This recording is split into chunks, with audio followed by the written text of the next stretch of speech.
Okay, let me get my internet going. See, folks coming up in the room. Just happen to be tuning in to the news and looking at the state of the country and just as you can see, the video is titled "Mass Shootings. Do we really even care?"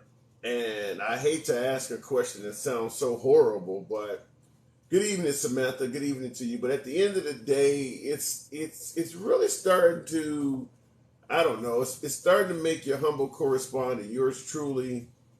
I'm starting to wonder, do we really care about this? Are we really making a genuine effort to curtail this or even address it? I mean, you hear the sides of both debates. If you've watched the news over the last 24 hours, you'd understand that what has taken place has been horrendous. I mean, this is not a case of bringing up Chicago because, I guess what. Good evening, William Long. I mean, oddly enough, there was no mass shooting in Chicago, but it happened everywhere else. I mean, Chattanooga, Tennessee, Philadelphia, there was one. I mean, like everywhere else but Chicago. So you can't blame Chicago on what's taking place. So yeah, I'm just simply here to ask the question: do we really care about this stuff? You saying your sign is off? Are you saying everything's reversed? Let me mirror that. Does that make a difference there? Trump $20.24. Keep paying the billionaire legal fees. I don't know. In regards to Trump 2024, I believe that the way Biden is performing, his chances are looking better and better. But user 304, what is your serious question? Feel free to go ahead and ask that. But it's really distressing. Mass shootings, that's what I have the video titled, Mass Shootings, Do We Really Care? Are we making any sort of legitimate effort to do anything about this? Or are we just saying, screw what happens, Second Amendment, rah, rah, rah? I understand we do not want the Second Amendment infringed upon. I understand folks believe that without firearms, the country will go tyrannical and they won't be able to defend themselves. That's fine. So, what are we doing to address the problem that seems to be snowballing, by the way? Are there any handsome liberals, says Michelle Holland? You're looking at one. Out of everybody on this TikTok, you really seem to be the one who has common sense. That is a awesome thing to hear and on a very depressing night. I don't know what else to say, but thank you, by the way. But I am extremely depressed at looking at the news and this epidemic of mass casualty events just seem to be snowballing. I appreciate that. That's a great compliment. Thank you. Can we go back to fighting hand in hand?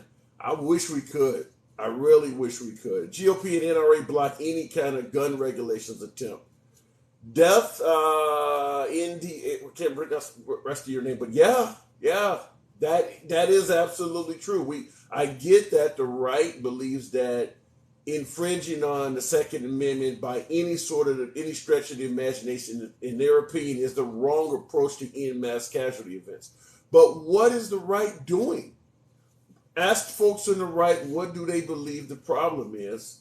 They'll cite video games, rap music, mental health, bad parenting, the breakup of two-parent households. But what is the right doing to fix any of the things that they think is wrong?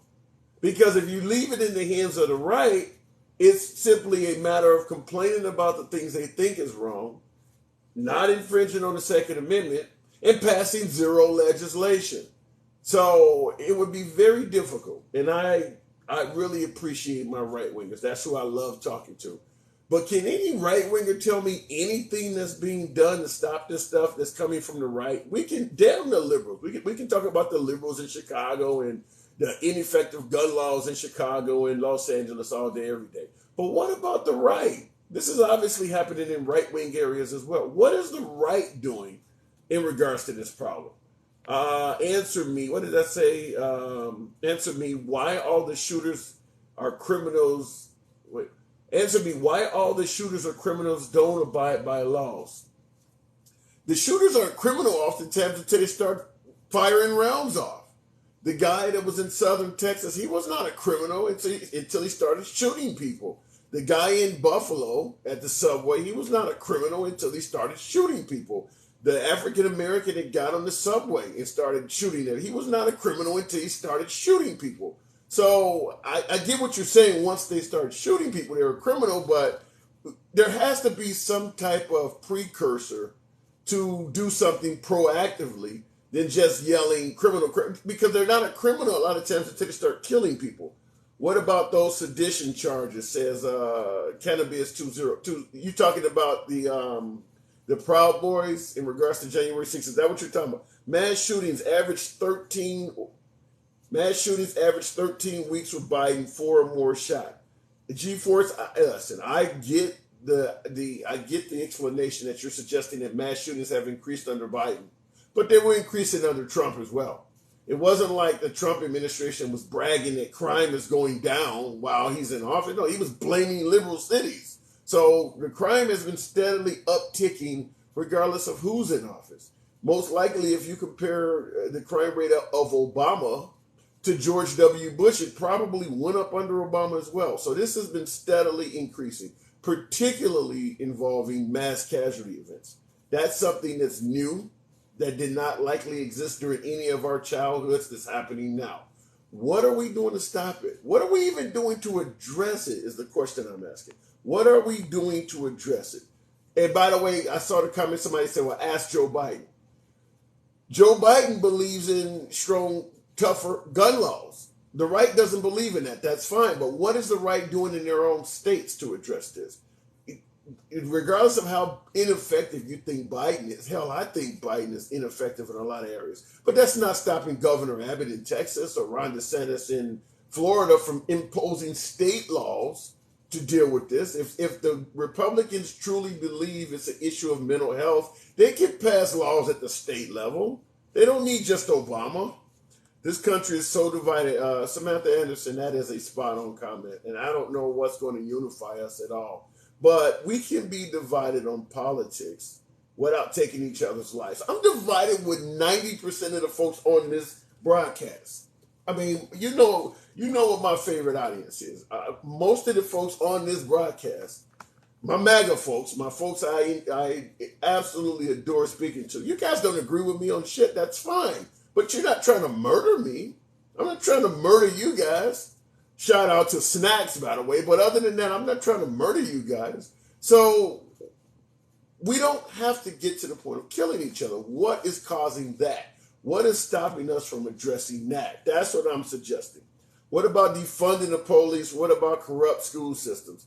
Defunding the police will never happen. It was the dumbest slogan I've ever heard in my life, and it got little to no traction at all. The 99.9% of police departments in America have not been defunded. That is a right-wing talking point that was coined by the left, some dumbasses on the left, and the right wing saw the opening from something so dumb. And I don't blame the right wing for doing it. I mean, that's what politics is about. If your opposition says something stupid, you hold them accountable to it. But even among liberal circles, there never has been any serious legislation to defund the police. For the most part, it's all been talk. All right, I'm going to open up the box. I'm really sad. 52 Cent, it said connection failed. I don't get that. Okay, 52 Cent, can you hear me? Yep. Okay, I don't know why I got a connection failed error. What's going on this evening? Hey, good Oreos. evening. Huh? Oreos.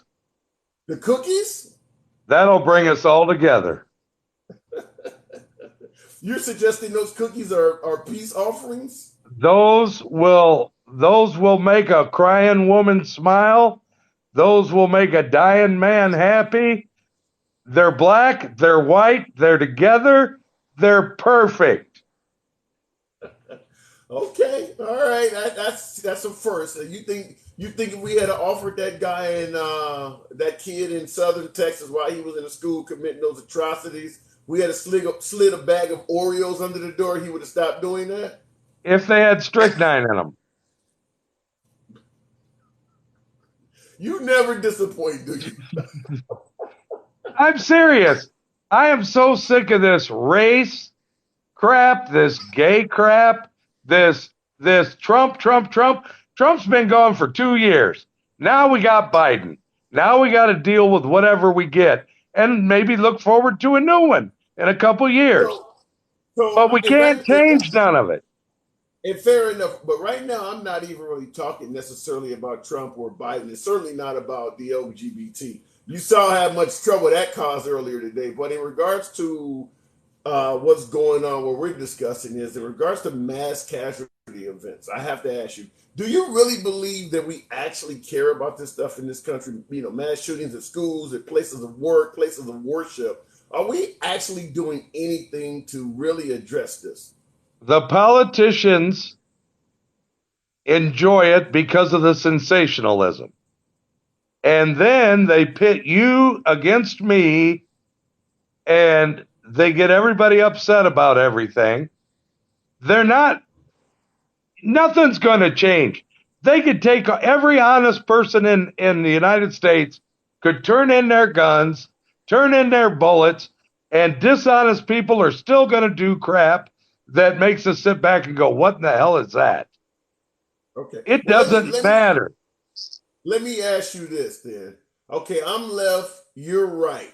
Take it if I was to reach across the aisle and say, okay, I understand you don't believe my suggestions, whether it's gun control or whatever the left thinks will work. I understand you don't think my suggestion will work. You can't take every gun in America, et cetera, et cetera. So I'm gonna reach and listen to you because we got to do something. So as a member from the right side of the aisle, what would you suggest? Let's say you had the power to suggest something with no left wing interference. What would you suggest?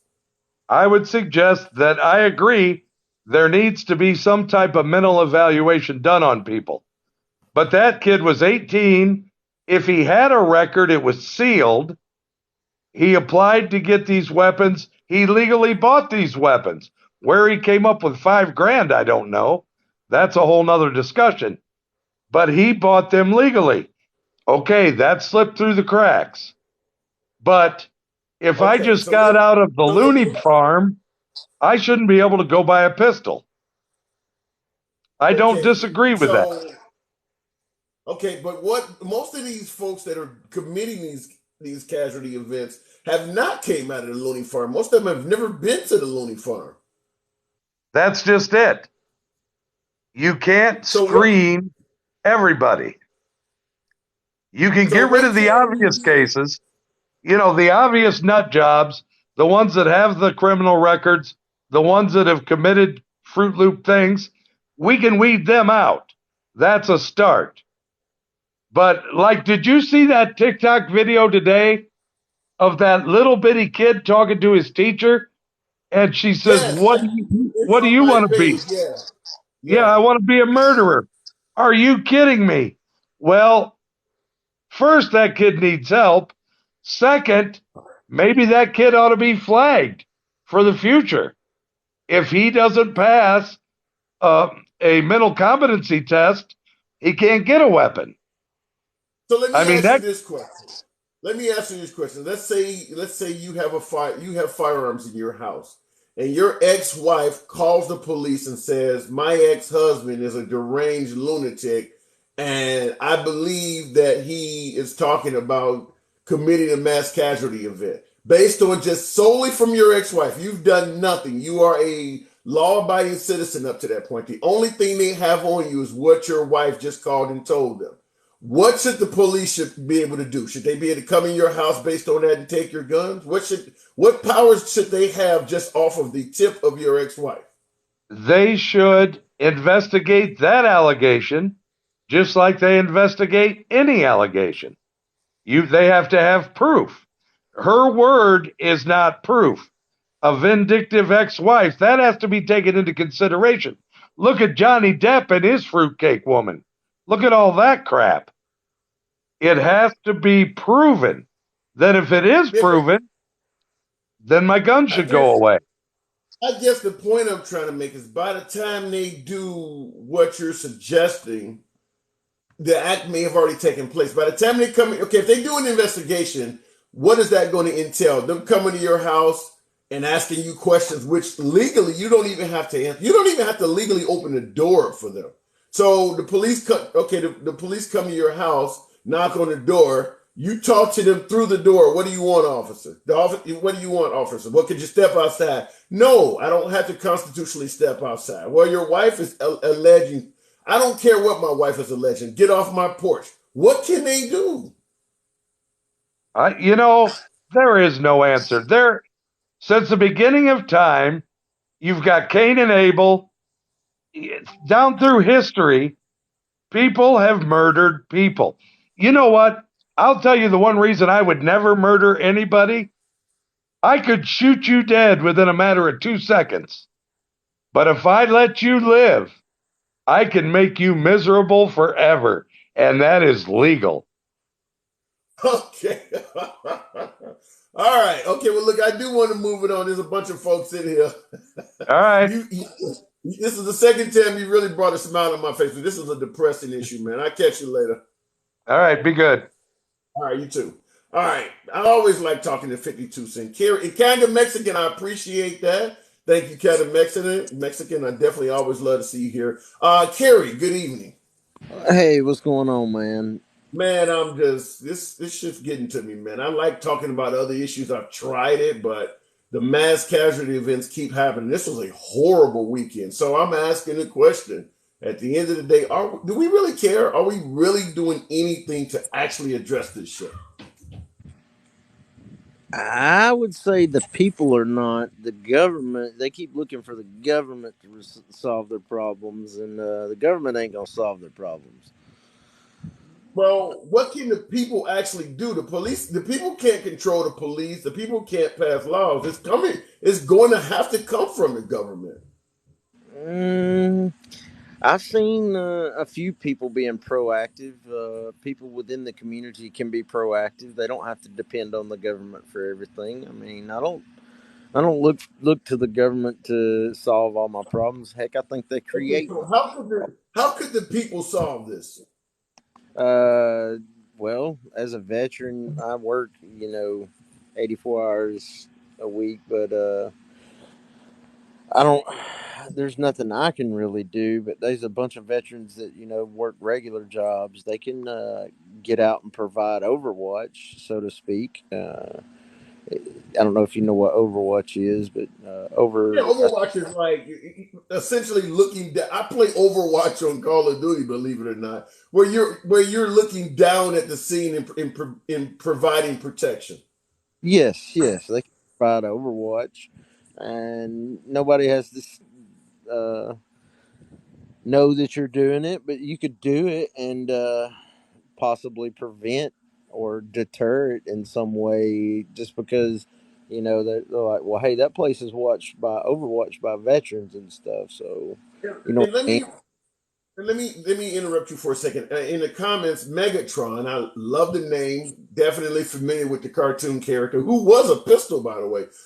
Megatron says, "Allow everyone to carry that is not a criminal." For the most part, we're already doing that. 99% of the people in America that want to carry a firearm that has no criminal record can carry. Even in Chicago, despite all of the talking points you hear from the right. If you're a law-abiding citizen, you want to carry a pistol or a Glock to protect yourself in Chicago.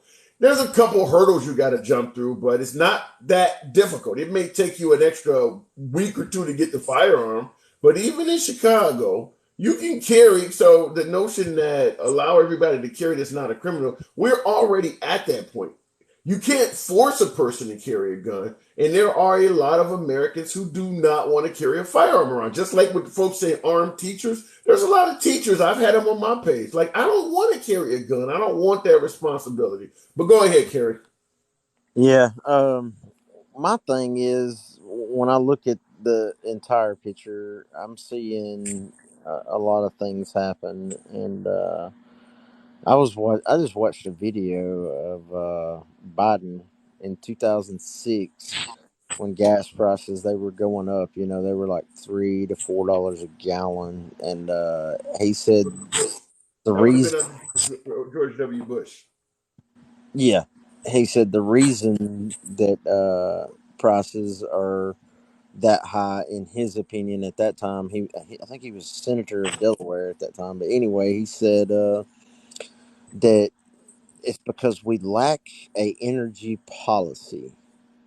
I found that very conflicting with the fact that he's the president now. But anyway, uh, I'm looking at the economy. Everything's high, crime's through the roof, and now they're talking about ways to prevent law-abiding citizens from getting a firearm. And that when I look at the whole picture, it's just like, wow. So, in the reason you're having this, and by the way, let me respond to. Looks like it says Leslie Valda. They're not, in regards to the government solving the problem. You're saying they're not supposed to solve all your problems. I agree they're not supposed to solve all your problems, but they're supposed to maintain civility.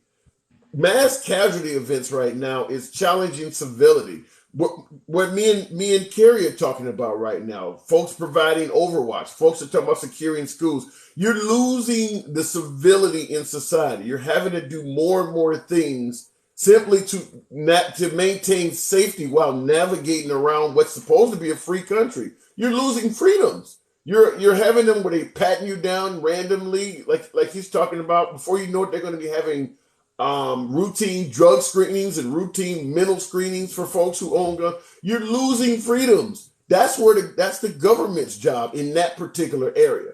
So while I agree the government's not supposed to do everything, their job is to maintain civility.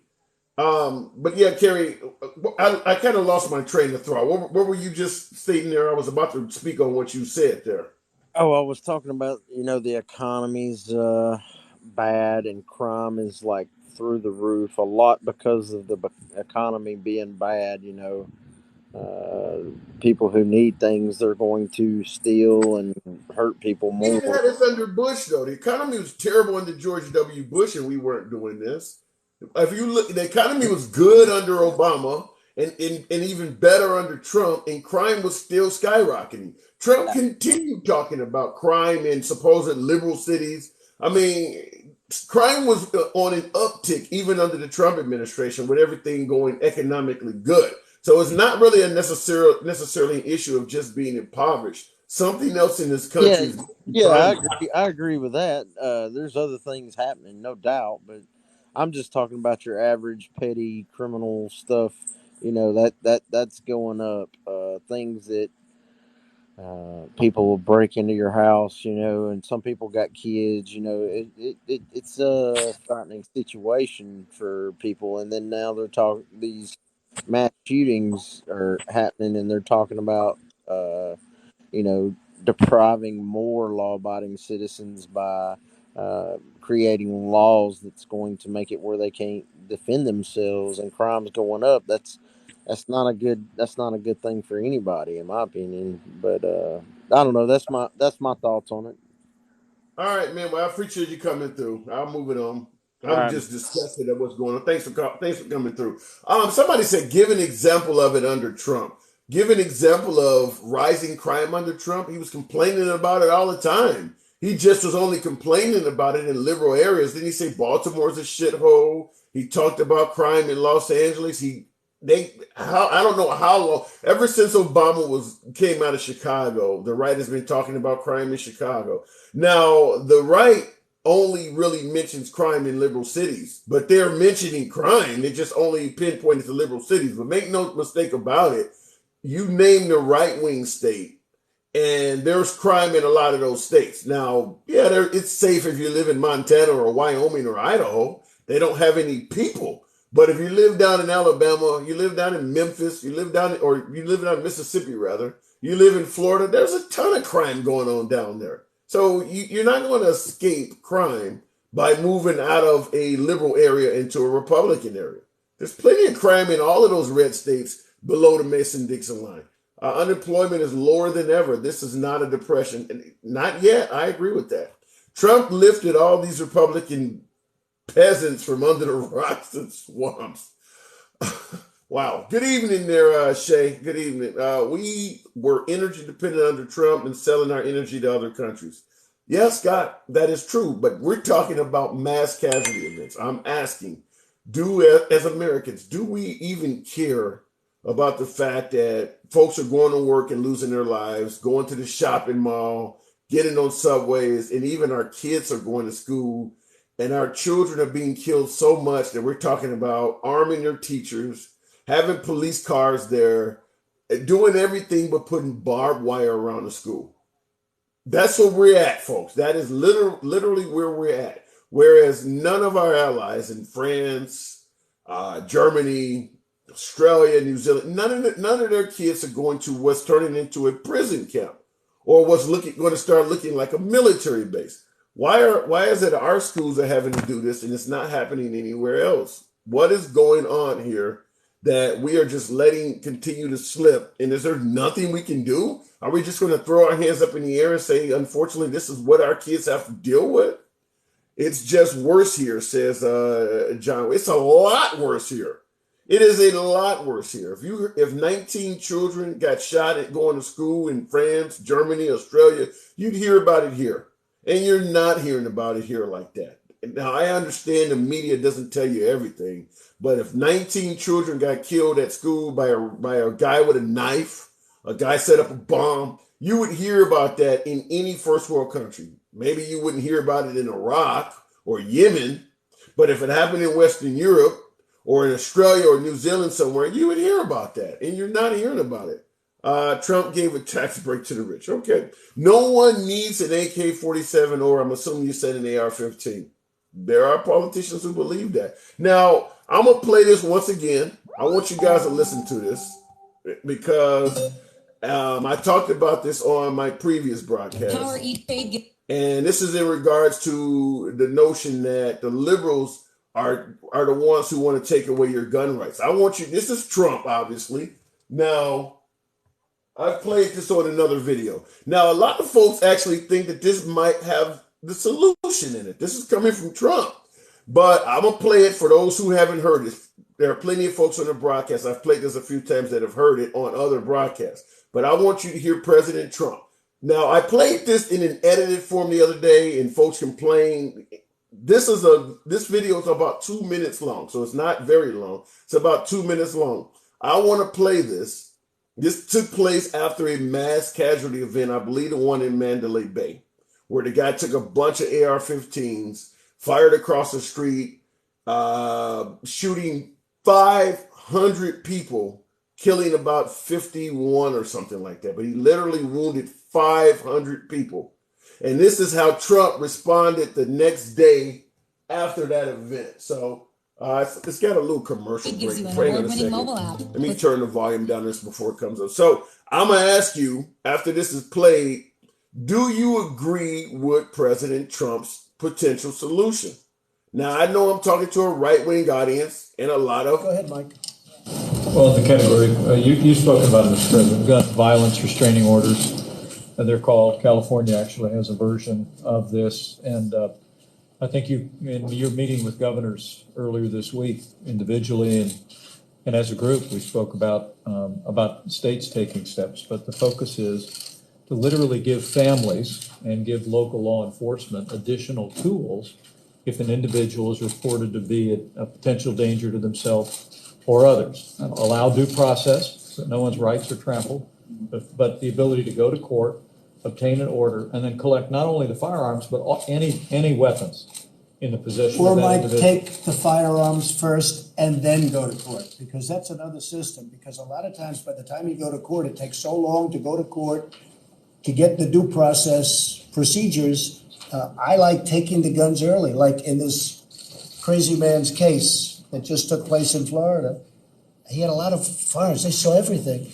To go to court would have taken a long time. So you could do exactly what you're saying, but take the guns first, go through due process second. Okay. Hey there, thanks Let for me checking out stop CNBC that. on YouTube. Let me go ahead and turn. Okay, so what do you think about that? Now, that came from President Trump. That's not a liberal.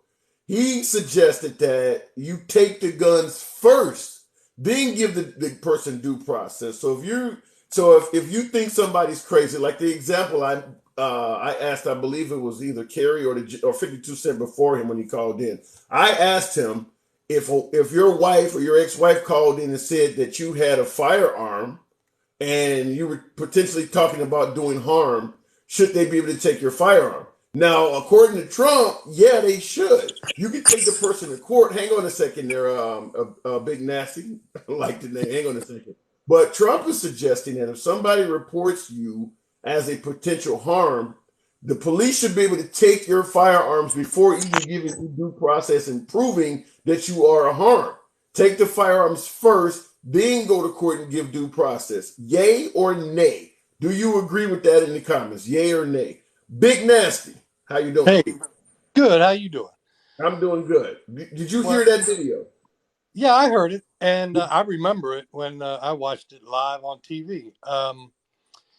The only thing I disagree with on that is that, well, first of all, I'm a conservative. I have been since I was 18 years old. I just turned 60. I was taught how to be a conservative by my mother, and I'm still a conservative, so I'm hoping one day my party will clean itself up. I don't want to leave the Republican Party, but I don't agree with nothing that's going on. But with that that out the way, um, the only thing I disagree with was what he was talking about with the courts. I agree with red flag laws. I don't have no reason why we shouldn't have those, and that as long as it includes, like what was said in the video, is due process. But that due process can work no different than a warrant right now. I mean, police can get a warrant within 30 minutes, 15 minutes to 30 minutes. They can take it before a judge.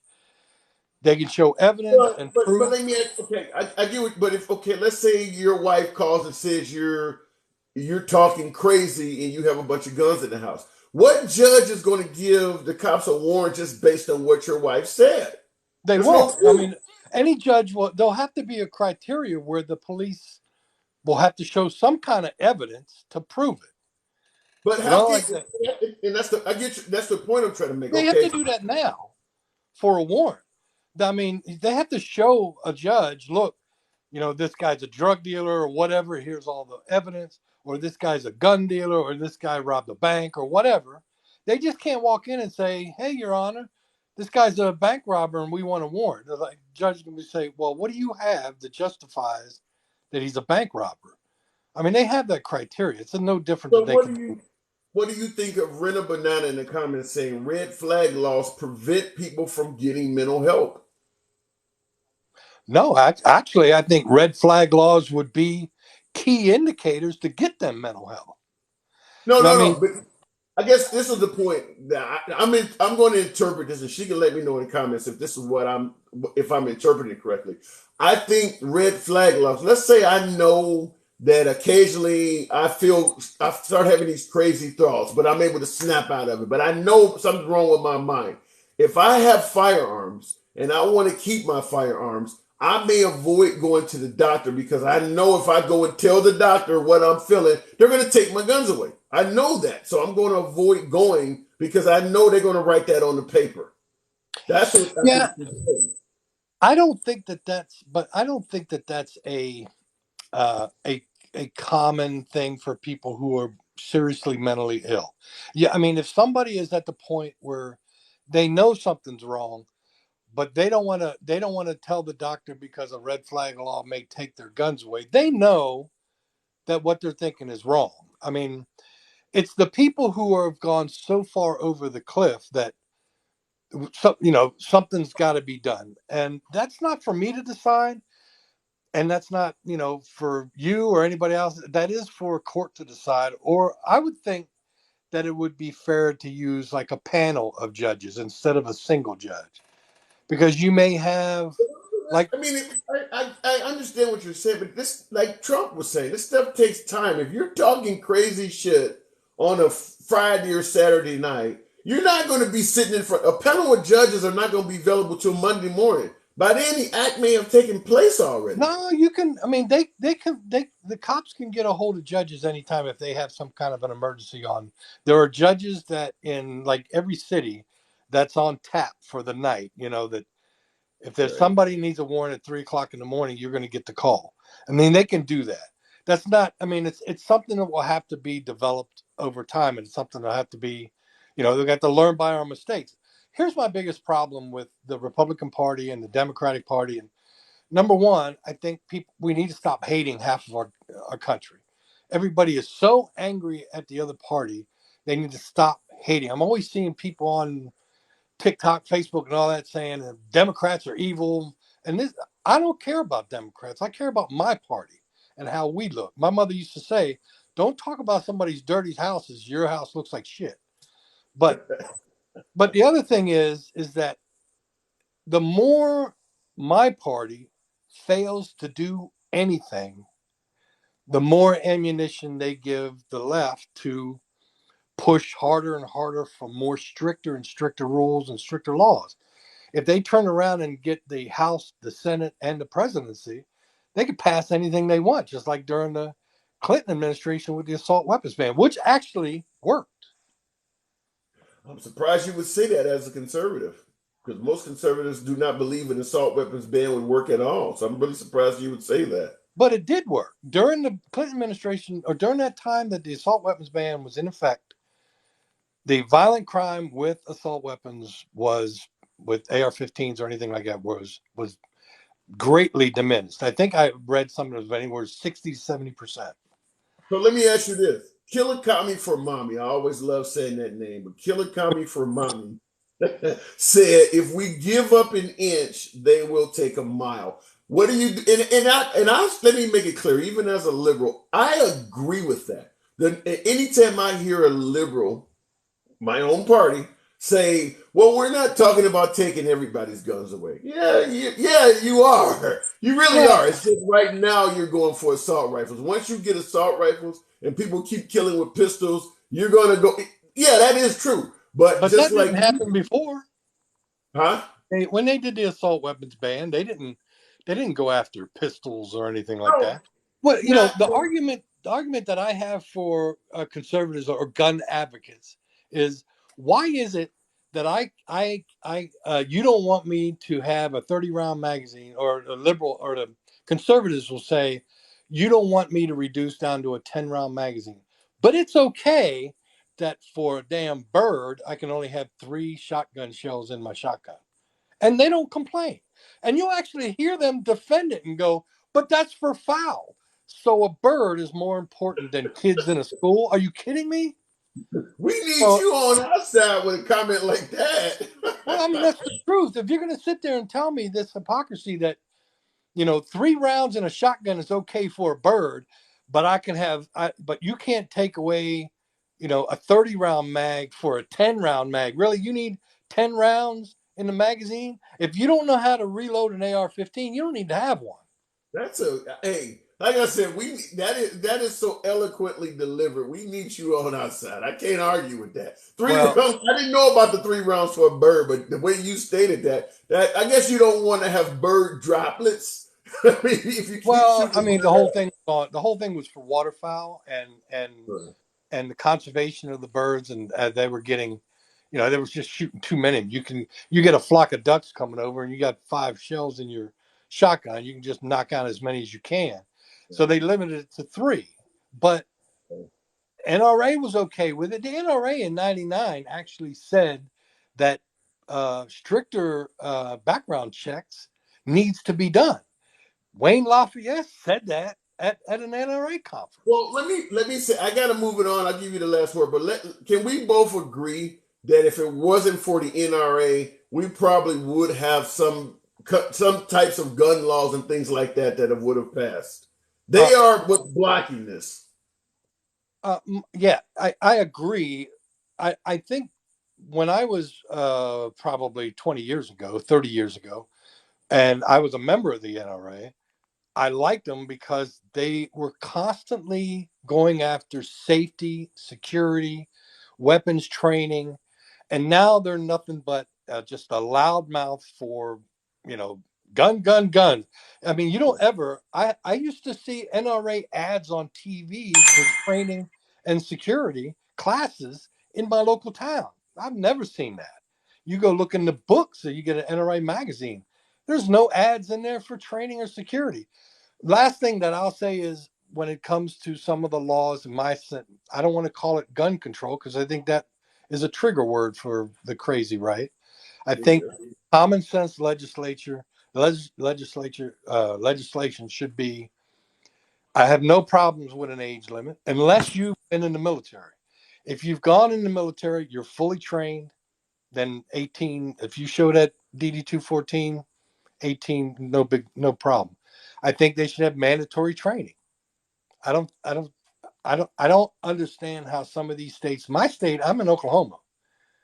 I mean, you can walk into a gun show and do a private buy without a background check, and that's the loophole. That's the loophole that a lot of rights say does not exist. Yeah. I had folks on the broadcast last night swearing up and down that loophole does not exist. Yeah, it does. You walk into a gun show and they'll talk about how they got all these dealers, but you walk into the back, you'll have all these private sellers along the back wall, and you just walk up and say, "Hey, I want to get that AR-15." Okay, $1,500 or whatever it costs. Thanks, and you walk out, and I can walk in and sell my gun. Wow. So yeah, it's still there. They should close that, but they should make some rules on with the FFL. Don't let the gun show bring their own FFLs. You local ones, so you can promote business for those local business guys. But there's a lot more to talk about on this. But that's just my take.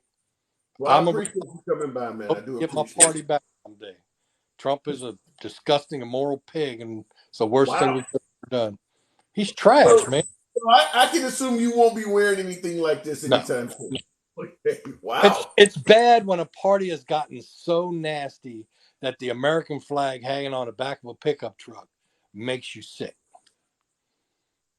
I mean, they really tainted the American flag. I'm just telling you the truth. And I'm a moral. I'm a guy. Did you vote for Trump the 2 times he ran? No. Okay. So you didn't vote for Trump. Okay. No. My mother was she passed away last year. She was a Republican. She taught me what a conservative is. And she was like me. She wanted nothing to do with him. I mean, he's a disgusting, immoral pig. He raped a couple kids. He sexually assaults women. I mean, ouch. He's bad. And why would veterans support a dude who calls our war dead losers and suckers? And I guarantee you he said that. The way he treated McCain, he's a pig. And I can't believe that people stoop to that. I have 2 brothers who support him. One of them really pissed me off because he came in my mom's house wearing a Trump shirt, and my mom thought he was like me. My mom didn't like him at all. And you guys are Oklahoma residents, huh? Wow. Okay. Yeah. Fair enough. All right, let me move on. There's good people here in Oklahoma. So I love Oklahoma. I've been there many times. All right, man. You have a good evening, though. All right, peace. Y'all have a good one. You too. Love to talk to you. Good to hear from you. All right, that was interesting. I didn't know that was going to go in that direction. Wow. Somebody said Dems should turn in their guns and set an example. Here, let me say this. At the end of the day, right now, it does not appear as if anybody's going to lose their guns. Despite the Dems wanting to take guns away, and I do believe that to some degree, a lot of Dems want to do that. I'm not going to lie to you and say, well, no, nobody wants to take away your guns. I don't believe that. I believe the way Beto yelled out, "You're damn right, we're going to take." Yeah, I believe that a lot of liberals want to do that. Let's get away from the liberals and ask, well, what does the right want to do? Okay, if we don't believe taking away guns is going to help anything, what is the right actually willing to do? We're not getting any type of proposed legislation from the right. Pass this shit in your states, Texas, Florida, right-wing states. If whatever you believe the problem is, if you believe the problem is video games, ban the sale of Call of Duty. Just let me see you do something other than say what the liberals are doing is wrong. There's no legislation coming from the right, and I don't understand that. I am willing to discuss some new laws, reasonable ones, and that's what I want to hear. That's exactly what I want to hear. But let me go to my boy, kind of Mexican. He has been holding on. Government can't fix the problem, but they can sure try. They don't have to throw their hands up in the air, which is what you're suggesting, Crack Pipes. And good evening to you. Kind of Mexican, my boy. What you doing this evening, man? What's up, my brother from another mother? Hey, I fucks with kind of me. Can you tell me anything about this, man? Oh, here's the thing, man. I'm going to say this. I keep hearing the red flag issue, flagging people, mental health disorders. But and I've heard it brought up occasionally, but we're not bringing emphasis to what that. And the other gentleman just brought up a great point. The loopholes, they're out there. They are out there. They do exist at gun shows. And the one that really yeeks me, and I know this gets on people's going to strike a nerve and a chord here, but a lot of people, not everybody, I'm not categorizing everybody here, but a lot of gun owners aren't responsible gun owners. And what I mean by that is they don't want to secure their firearms in a safe that can't, when somebody's breaking into their house, won't take off and walk away with, won't secure them in their vehicle. So these crazies are part of the problem, but are those individuals part of the problem? And I'm going to give you a prime example here. I have a family member who suffers from mental health issues. About 3 weeks ago in Phoenix, he carjacked somebody with a knife, broke into somebody's house where there was dozens of unlocked firearms, and shot at 15 police officers with that homeowner's firearms. Damn. So that's how those two collide. So you can't say just mental health, but what are we doing on the other end? We need it. You made a prime example, bro. Yesterday you said, or I think it was yesterday morning or day prior, look at the automobile industry. Look at the implementations of seatbelts and safety warning systems and all these things that have been implemented over time. And essentially, you take a firearm. There has been no real evolution per se pertaining to the ownership. None. You can still make a firearm without a safety. Zero. There has been zero improvements in firearm safety. That is true. So, if we're going to talk about mental health, we got to address everything. It has to be a collective effort in where or how that comes about. You know what? I know you had the gentleman on there yesterday, and I don't remember where he was from, but you told him to come back and talk to you in years because we're not even ready for that.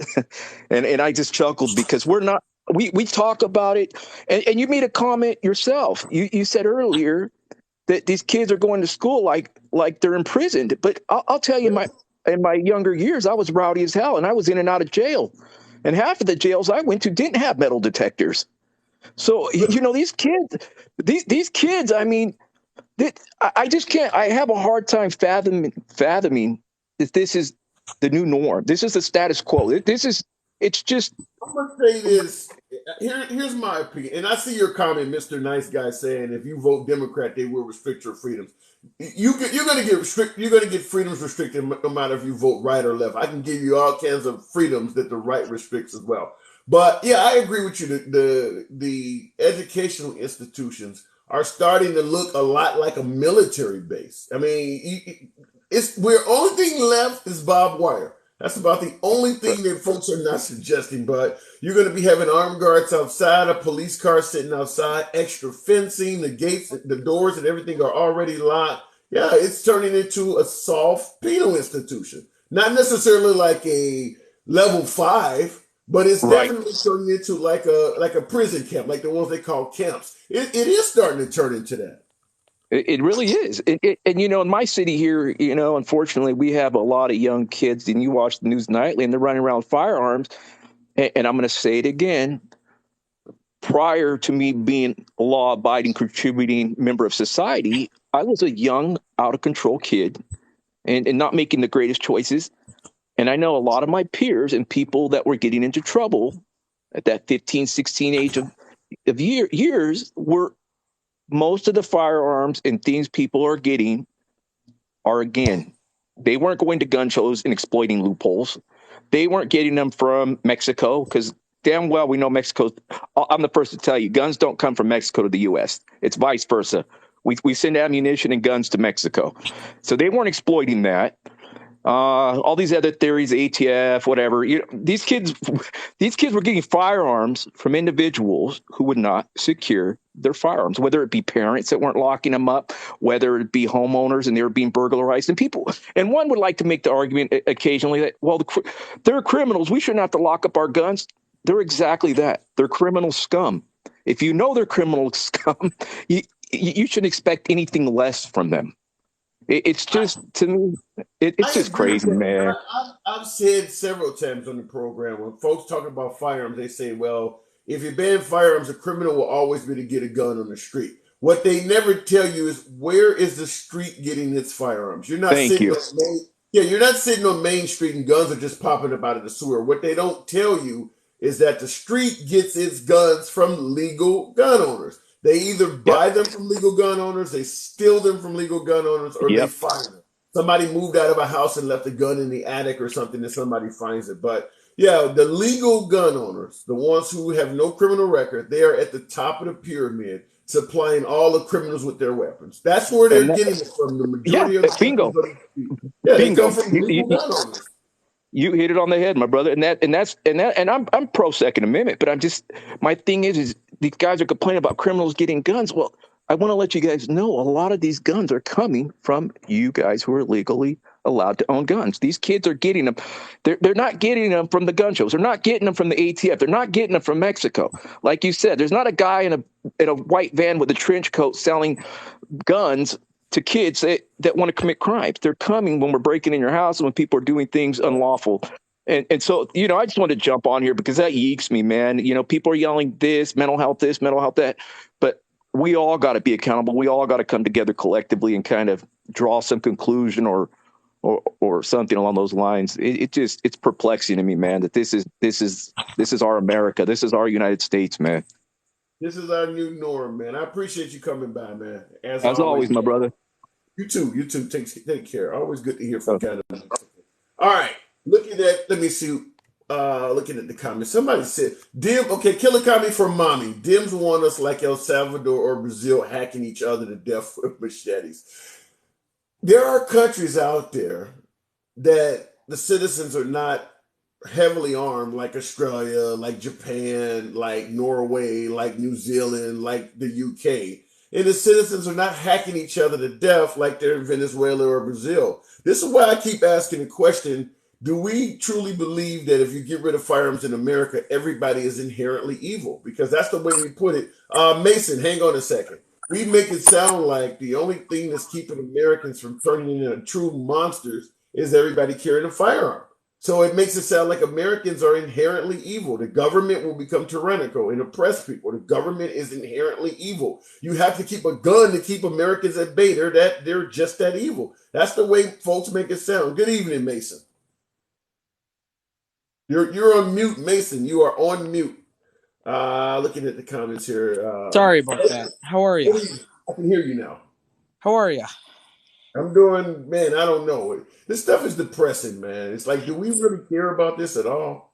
And you know what? I want to answer that question. But really quick, I want to respond to whoever had made the comment about it's only certain cities where crime happens. Absolutely not.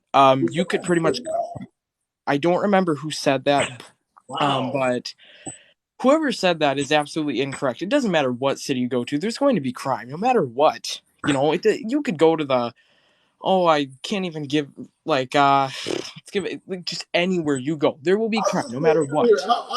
I'll say it for you. Any city in America that has a population of more than 300,000 people, folks are getting shot right and left there. Doesn't matter what political party is running that city or not. People, if you got more than 300,000 people in your city, people are getting shot. Period. But go ahead. Yep. And then I also want to, answer your question. Do we even care?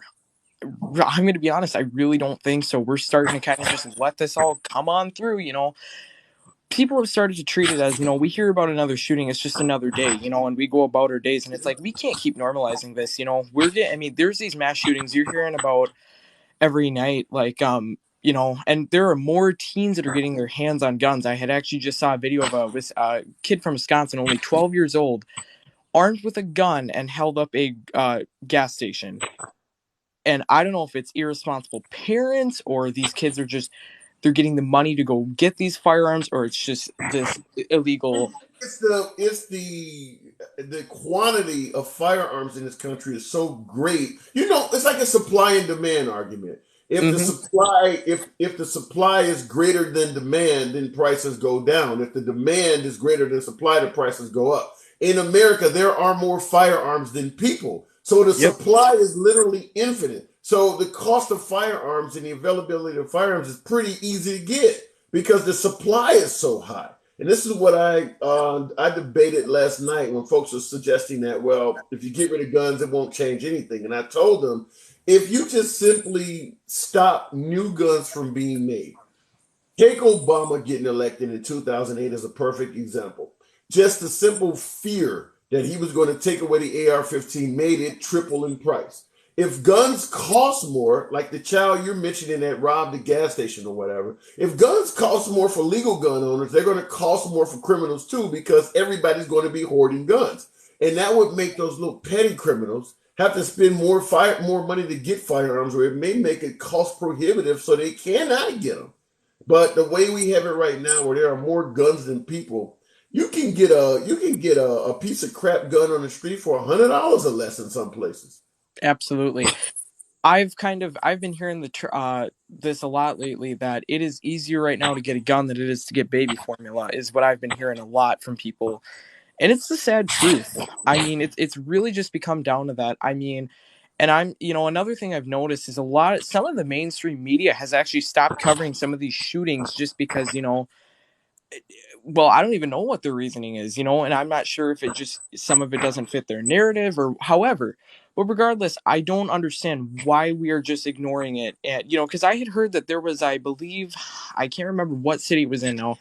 There was a shooting, and I believe there was about 15 people involved in it. And there was one person who I don't remember, but there was a lot of casualties. I don't remember how many fatalities, but We talk anywho. about this weekend. Um, I think it was around Memorial Day, actually. Okay, the last weekend, because Yeah. that might be Phoenix. I think the one in Phoenix, that sounds like the one in Phoenix that happened on Memorial Day weekend, and there was one in Philadelphia yesterday also where it had a lot more folks that were shot than actually passed away. Both Hmm. Phoenix and Philadelphia had a lot of folks who got shot but lived. So it sounds like Phoenix was last weekend, and Philadelphia was like this weekend that just passed. So these things Yeah, happen so often; it's hard to keep track of them. it is. And, and that's what's sad about it is it's like, and I know that a lot of people are saying just because it's around the election time, the shootings start to come Oh hell popping no! up. The election Eh, said this stuff is happening. Period. You think that after the midterms are over in November, next year's going to be a smooth year? This stuff Oh, is going to yeah, have nothing to do with an election.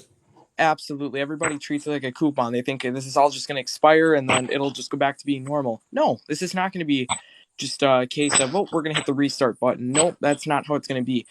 And as a matter of fact, we keep talking that we're going to do something, but are we so divided that we can't even come up with a solution on what to do? I mean, can we not all unite just on one situation where Well, we're all let me people are? say this. Let me say this, and I see your comment, 11 Butterflies. I appreciate you being here. You said a kid just mowed down, what did it say? A kid just mowed down a mom and child, let's ban cars. Here's what I would say.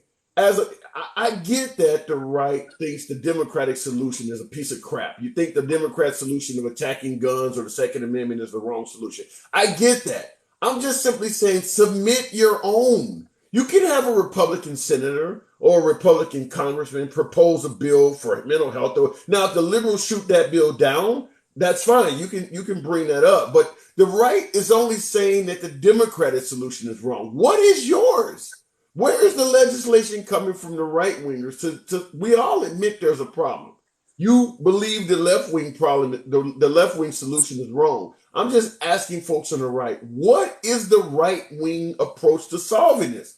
All you're talking about is defending the Second Amendment. We get you don't want the Second Amendment to be infringed on, but you're making it sound like you're more focused on saving the Second Amendment than saving American lives. What are you doing to save the American lives? Go ahead there, Mason. You know what? And I really listen to you there. I completely agree with you on that, and that's something that I just completely like. I really listened in on that one. I agree with you, and I don't have very many left beliefs because and that's just me. However, that is something I will agree on, and what irritates me so much is that we are so focused on, or we are just so divided that it's now come down to one party cannot make a decision without the other party, just attacking them, trying to come up with every single reason as why we can possibly not do that. Now, I know the basics, you have to you need to come up with the major reasons as to why that can't work. But we need to work together, and right now we're not working together. We are just working against each other. And if we keep having these mass shootings pop up, I have a feeling deep down, one shooting is going to be a very, very deadly one, not like the Robb Elementary one. One that's going. Give you some examples. Obviously, we've seen what happened in Southern Texas. We've seen what happened with 20 kindergartens. I'm giving you the really bad ones that you would think that would cause some movement. We've seen what happened in Southern Texas the other day. Sandy Hook was 20 kindergartners. They shot up a baseball field full of Congress people, and we didn't get anything passed. 500 people got killed or shot, rather, at the Mandalay Bay. How bad does it have to be? These are Yeah. really, really bad events. Yeah, it's sad. I mean, it's now to the point now you could be doing just your average daily American life, grocery shopping, out at a baseball game, just out for a walk, and you now have to fear that it could be shot up, the whole park or the whole grocery store, whatever. And now we've also got these kids that are just going in with guns, and they're now becoming reckless. And yeah, that kid that mowed down that mom and son just on the sidewalk out for a walk, was it? Like, is that the new America where we just now do whatever we please? I'll give you two comments in here. Uncle Flimbo, I think we've talked before. He said, someone obsessed with doing the shooting will find a way. So, and that's been the right wing approach, is that essentially the right is saying that, look, no matter what we do, nothing will work. So let's just do nothing and just deal with it. And that's what Darnell Lesper followed up by saying. And I agree with this comment from Darnell. The right believes dead children are the cost of freedom. And I truly believe that not just dead children, just gun violence as a provision of having the Second Amendment in this country. We just have to understand some folks are going to kill each other. I do believe that is the way the right wing tends to think, because anytime there's a mass shooting or a mass casualty event, even at a school, what is the typical response for the right? They actually circle the wagons and protect the Second Amendment. They don't do anything for the kid. They know that the minute you have a mass casualty event, it's going to attract a lot of attention, and they know the Democrats are going to go right for the Second Amendment. So instead of saying anything about the kids, they get together and say, let's continue to strengthen the support of the Second Amendment. They actually go to protect the Second Amendment, not the kids that got shot. So what they start doing is passing stronger shall not be infringed upon laws, and do nothing for the deceased victims to ensure it won't happen again to somebody else. They circle the wagons around the Second Amendment. I don't understand it. Absolutely. Yeah, absolutely. I agree with you. The right, a majority of them, they happen to sit and they immediately go for the Second Amendment. And it's like, well, what about all these innocent lives that we have, that were just lost? Are we going to take 10 seconds to even address that, or are we just going to go instantly to go defend, don't get rid of the Second Amendment? We need to come up as a team, because we the American people and our government need to all unite as one to come up with a plan and a solution to end all of this violence, because I am so sick and tired of seeing all these horrible and fatal shootings in the news. It's so sad and it's horrible.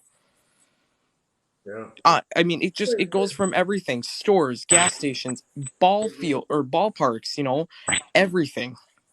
They shot up a ballpark full of Congress people. The actual members of Congress were playing baseball, and they showed up and shot them, and they didn't even do anything. All right, man, I got to move it on, man. All right, you have a good night, host, and thanks for letting me on.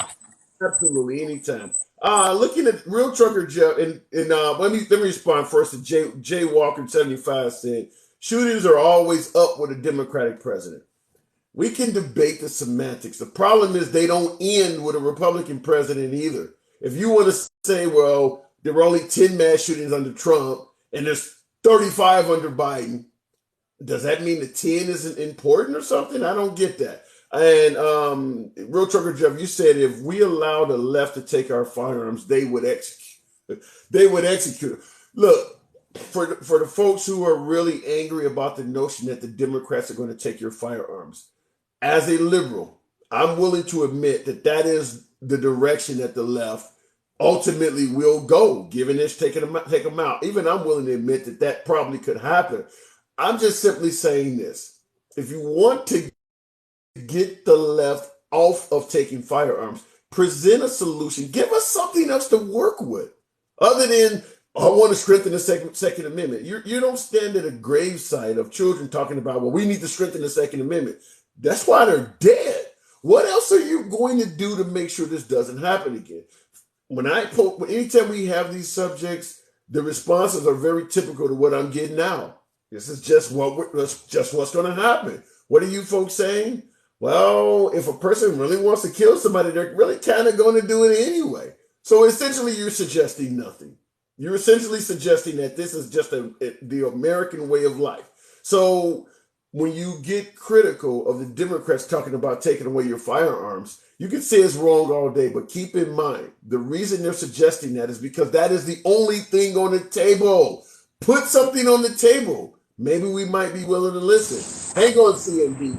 Like the last caller said, we need to come together and come up with a solution. You can't show up to the table to talk about how we're going to stop shootings by saying we need to take it a minute. I don't have anything else to add. We can't work with that at the bargaining table. CMB, what's going on? Hey, I mentioned to you a while ago. I need you to give me a follow back because I've got a lot of things that I could send you that you could see clips of and stuff like that that'll help your show. I think it'll benefit a lot. Okay, I got you. I tried to do that night, and for some reason, I either forgot your name or something like that. You got CMB you got more than one underscore in there, right? How many underscores is that? Yeah, that one's got a couple underscores, and then it's got Corrado next to it. But any of those accounts of mine are active. Okay, fair enough. I will definitely do that. And I wanted to mention anytime the country's economy becomes like it is, and becomes where, it becomes, expensive just to survive, you're gonna have these crazy things because kids like that lunatic that shot up the school or whatever, he's probably sitting at home thinking that that the world sucks and everything in it.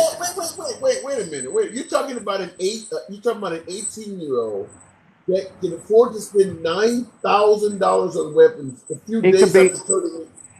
You're telling me a guy with that much money, soon after turning 18, to spend on firearms and sitting around thinking the world is horrible? I want to live in that world. Yeah, no, hang on a second. He probably, I don't know what the guy was thinking. I'm not a psychic, but what I'm telling you is that when the world economy becomes as it is, people seem like the world is doomed and we're not going to go anywhere and we're not going to get anywhere.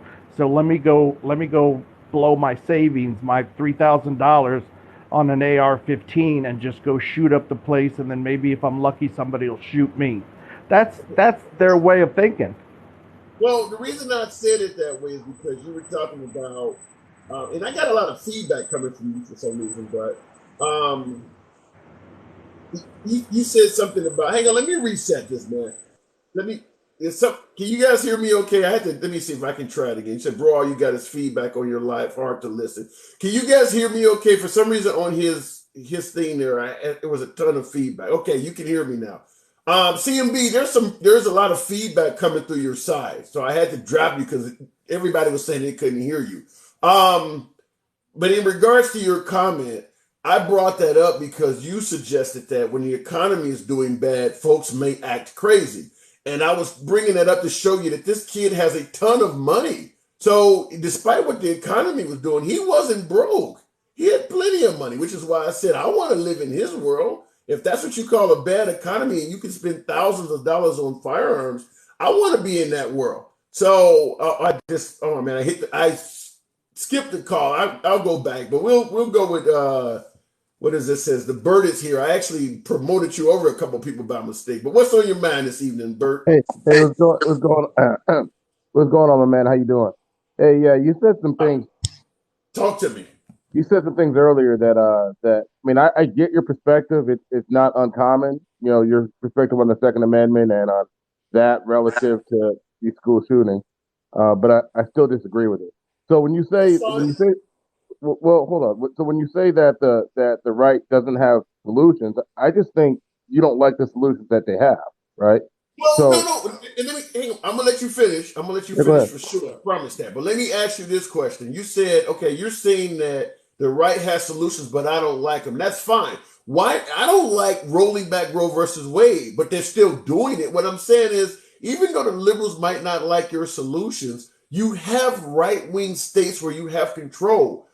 Do those things and let us complain, but there's nobody stopping you from doing it. So why the solutions that I don't like you're suggesting, why are they not implementing those in right-wing states? So I think you're looking for an anti-gun solution to school shooting. I don't think the What right has. give me any solution. Well, the right says armed teachers. The right says more liberal gun laws, not more gun laws, right? I mean that's what the right typically says on that. So Okay. those are solutions. Okay, they have extremely liberal gun laws in Texas and in Florida, and it's still happening though. It's always gonna happen. So the question is how do you protect how does one protect himself against the bad guy with the gun? The argument is one protects themselves against the bad guy with the gun in the hands of a good guy, right? That's the argument. So it doesn't mean it's never going to happen, but does it have to happen to you?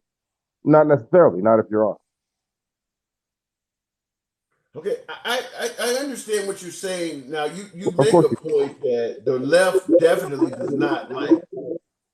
You hear me? I can hear you. Okay, I heard some noise from. Okay, you make a point that the left definitely does not like the argument of turning schools into Fort Knox, and that's kind of where we're going. I'm fine with that, but in right wing states, I'm curious to see because I do believe in right wing states that's the direction we're going to go. Is we are going to ultimately end up arming teachers. I do submit what took place in southern Texas and what took place in Parkland, Florida, as proof that armed personnel at schools may just simply not answer the call of duty. Now, in regards to armed teachers, I'll be curious to see how that's going to turn out because a lot of teachers in some of these forums, even in my page, my little tiny corner of social media, a lot of teachers are making it clear I don't want to carry a gun.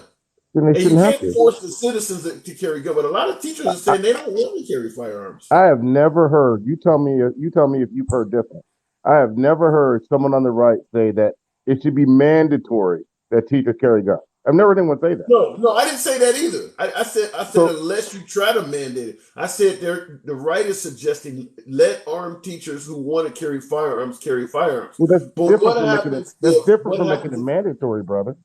So yeah, huh? there are still lots of teachers who would carry firearms if they were allowed to do it. That's different from saying it's mandatory. So that a teacher says they would never do it, I don't care. Don't do it if you don't want to do Okay. So what do you do once the teacher starts carrying a firearm? Is that teacher obligated to help people? I mean, let's say for instance an active shooter takes place, it. just like most of us who carry, including myself, if I'm in Walmart and an Hmm. active shooter comes in Walmart and starts killing people, if I can get my family out of there safely, our first option is to leave, not to go after the shooter.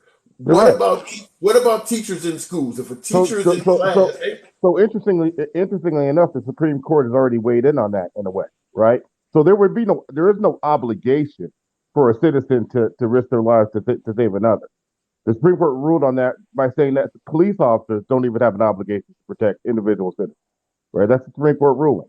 So that it would stand to reason that a private citizen also does not have that obligation. So whether you have an obligation or an opportunity, right? That's what we're talking about. So if I have a firearm, I have an opportunity to save your life, but I don't have an obligation. So we're talking about at least giving people the opportunity, the means, if you will. Still no so let me ask you obligation. this.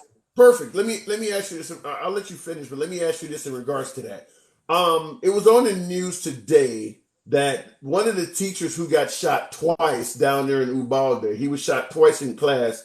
He had 11 students in the class with him. All of those students were the gunman came in there, shot the teacher twice, and he literally killed all 11 students. None of them survived. Let's Mhm. take that scenario. Let's say the teacher in Ubalde, Texas, actually is armed and comes into the classroom, and the teacher has found a way to leave and jump out of the window. So the parents on the outside of the school, and they see this teacher jump out of the window, and they can clearly see the teacher has a gun on his hip, and the teacher takes off and runs to his car, and you can hear the students getting shot inside. You think they would not hold that teacher accountable for not trying to take on that gunman? What I'm arguing is there would be no legal way to hold that person accountable. So yeah, society might frown on that. I might frown on that personally. You think they only might frown? They may kill them. They frown. Well, I mean, okay, hey, brother, you're splitting hairs. What I'm saying is there would be no legal reason. There's no legal reason to hold a person responsible for risking their lives for your kid. You know what I mean? It's legally. But I frown on lots of things. I mean, we frown on we frown on lots of things in society that aren't illegal. That's how society works. So, and somebody in the comments said that under the situation I just gave, I think that's Jay Walker said the teacher would get sued if an armed teacher ran out of class with a firearm on them and left the students behind to get shot. I guess he's suggesting that the school would get sued. I suppose you're suggesting that there would be no recourse. You cannot legally force someone to risk their life for another person. You can make a stronger argument with a police officer, right? That you could sue the police department if the police officer did protect you. But again, the Supreme Court ruled on that, so it's kind of a done deal. So to some degree, then, looking at the way you're stating this whole thing, mass casualty events is just part of life. This is just going to happen. Yes and no. So like something 2 callers ago, what the guy said, he said it was interesting. He said, I'm sick of seeing this stuff on the news. Because I think that's most of it. Most of it is we're being shocked into caring about this by just how the media covers it. I'm not convinced that there's been this huge uptick that people are talking about, other than that the way the news plays in. People killed every day, literally, but we only call certain things mass casualty event. You know how many people have to be killed for it to be a mass casualty event? Like 3 or 4? 4. Okay, so you're suggesting we've always had this. I'm saying it's not. I'm saying it's not as bad as the media is making it seem. That's what I'm saying. I'm not saying it's good or bad, but just that I know for a fact 4 people are being killed in Chicago this coming weekend. But we talk about that differently as far as the media is concerned. You're 100% right, and I'll give you an example of why. And by the way, Skip in the comments, you said, "What are you trying to do here, handsome?" I'm simply trying to find out hang on a second. The right thinks that the left-wing solution of going after guns and things like that is wrong. That's fine. I'm trying to find out what is the right-wing solution. What is the right doing? And he's telling me that. Now, in regards to what you said, Bert, about they treat mass casualty events like, say, the gang killings in Chicago different than school killings, I'll tell you why. The reason they do that is because the gang killings in Chicago is bad guy against bad guy. The killings like in southern Texas and the ones in Buffalo, New York at the supermarket, that is bad guy against totally innocent people that have nothing to do with it. In Chicago, it's generally a drug dealer shooting at other rivals or other gangbangers. Now, if a drug dealer shoots at another drug dealer and he hits 3 or 4 innocent people by mistake, they cover that. They do cover that, but it's bad people killing bad people in Chicago. That's why it doesn't get as much coverage. Yeah, fair enough. Fair enough. I'm not sure that they cover it the same way they cover, other mass shootings, but that's a fair assessment that you have. I'm not going to quibble with you on it. Yeah, I mean, if you go to Chicago and you go into a school and you pop 3 or 4 kids that were just simply in history class, it'll get covered just like all the other stuff around the country. I think you're probably right. I think we can't talk about gun control without talking about how racist gun control is at the same time, right? You know, in its origins, gun control in this country, in its origins, and I would argue in the way it's applied today, is racist, right? So it doesn't really exist. Okay, when you say gun control is racist and how it applies today, it really, where do they really even have any significant gun control in America? Oh my gosh, wherever black people live. That was an easy one. That was a softball. You think there's gun control in Dallas, Texas? In Dallas, in the city of Dallas, yeah. Lots of black people live in Dallas. How do they control black people from Well, I getting mean, guns in Dallas, so, Texas? so well, I know we're not debating right now. We're just discussing. Still, I'm that was being a weird. educated. I'm being educated by you. That's what we're doing right now because you're telling me So, something I never heard of and I so, don't know. so, So I'm making so how you about we educated. how about we get to Dallas last? First, let's talk about D.C. Are there a lot of are the black people who live in D.C. where there are draconian gun laws? Now let's Okay. talk about Chicago. Are there a lot of black people in Chicago where there are draconian gun laws? Different from the That's not suburbs. true. That's not Different from true. the suburbs. That's not. Hang on a second. Let me tell you. I'm from Chicago. I Oh, I'm got listening. family in Chicago. Hang on. Hold on. I I'm got family listening. in Chicago that own all hella guns, and I'm telling you, in Chicago, there are hurdles to prevent you from getting a gun, but they are easily navigatable hurdles. Folks in Chicago that want a gun that are black can get a gun pretty easy legally. So I don't get. That's what I'm saying. I don't get now. DC, I can't speak on. I don't know anything about DC, but Chicago is a right wing talking point. I know people in Chicago that have no problem purchasing firearms that are black. You already talked about the hurdles. I'm gonna talk about something else that you mentioned earlier. You already talked about those hurdles. Those hurdles do not exist in the exurbs and suburbs. They exist in the cities primarily, right? So, and you can almost go to any state in any city. Maybe Dallas you're accepting. I'm not sure, and you find that same thing. Another thing you said earlier, which you talked about one of your solutions, which was on the supply and demand part of this problem, right? If you made firearms more expensive, then so what you've just done with that, if we actually did what you said, what you're basically saying is poor people cannot protect themselves with firearms. That's all you're doing, because rich people are going to have vaults of firearms. They're not going to give up their firearms. So basically, what you're saying is the inner city, you can read black people, you can read minorities if you want, but the inner city folks will have issues getting a firearm. Okay. Or Now from that standpoint, I would be more willing to agree with you that well, if you make them more expensive, it would affect African Americans, folks on the lower social economic. That I agree. But your other no, point, hold on. I'm about to bring you full circle. Do you know what the Saturday night special is? Yeah, a little 22 or whatever. Yeah.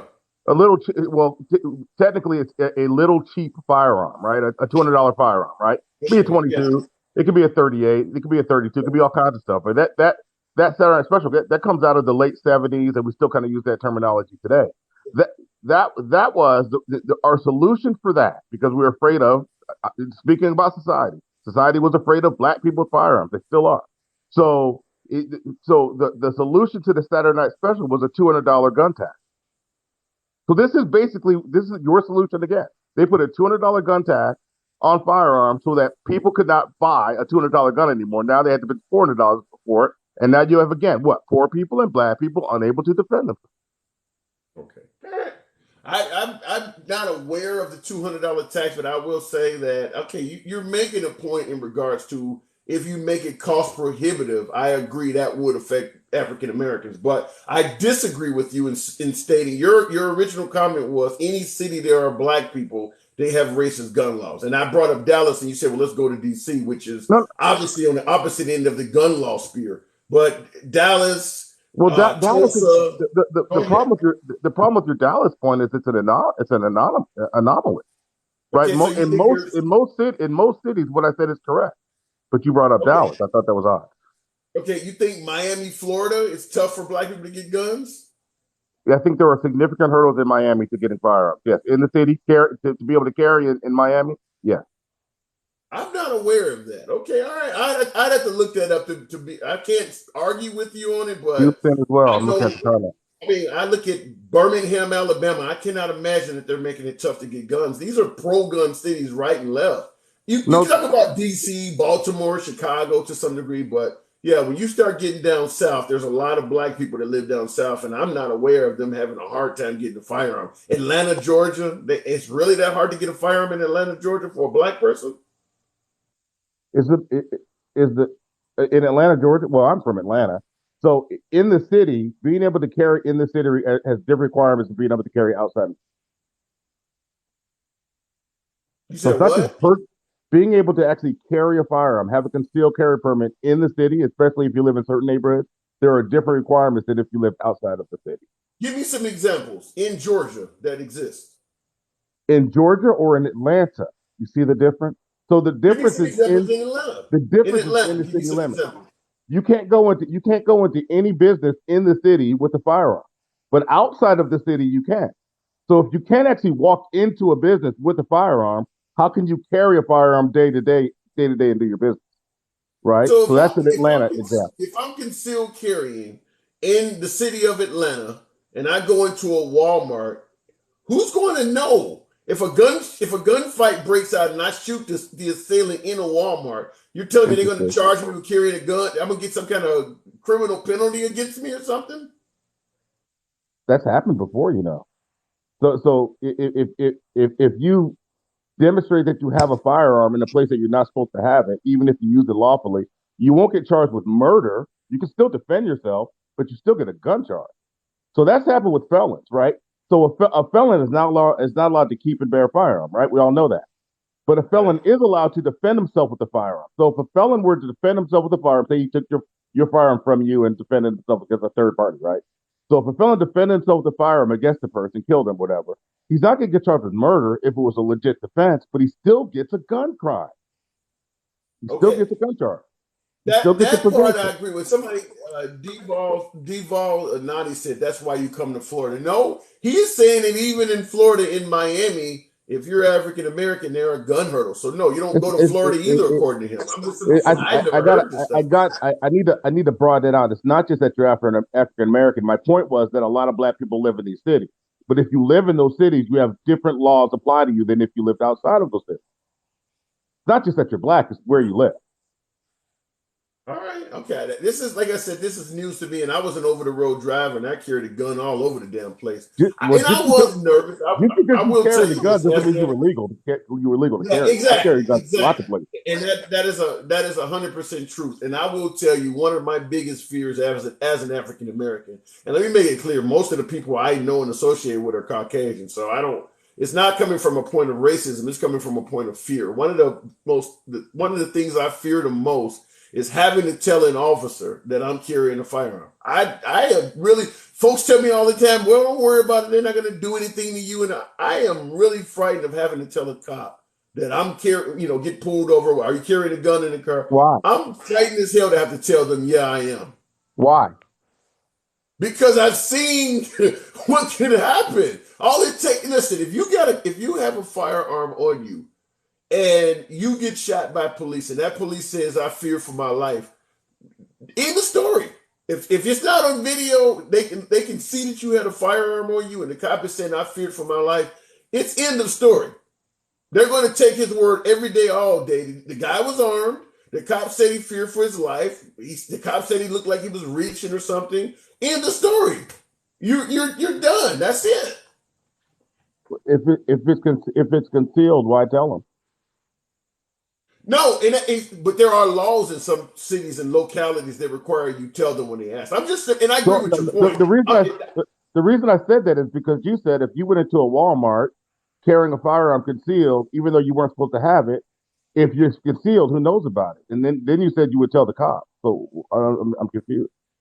Okay, no, I'm just simply saying, cops are human. At the end of the day, cops are human just like you and I are. Cops make mistakes. Cops have preconceived notions. Some cops are on a job with a badge and they're too scared. They shouldn't be out there. I'm just simply saying, if you get pulled over in the middle of the night by a police officer that's already scared he's making a damn traffic stop, or maybe I look like somebody he thinks is a threat, if he pops me, and when his brethren shows up at the scene, he says, look, the guy looked like he was reaching. I was scared, and I clearly got the firearm on my side because I don't admit to him that I had it. It's going nowhere. Now, I get your point of saying, well, you don't have to tell them you got it. That may be the best solution, but I'm saying I am fearful of actually telling them I'm carrying because they make mistakes just like anybody else does. And I'm actually with you. I pick and choose who I inform, if I'm still carrying.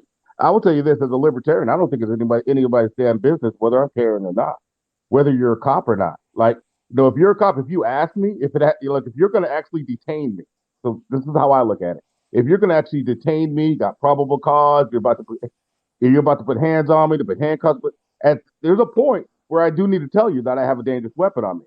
But if you're just giving me a ticket, it's none of your damn business. Until you decide you're detaining me, it's none of your business whether I'm carrying or not. And I've Well, told when somebody, cops ask me that, I tell them I'm not going to answer that question unless you arrest me, and they okay. let it go. I don't know what we're talking about, but somebody just sent me a fucking galaxy. Whoever that was, thank you. I ain't never seen I them saw like that, that. man. I saw that. Yeah, I was hoping it was coming to I was hoping it was coming to me. I'm like, I it know I'm might not have been. that brilliant.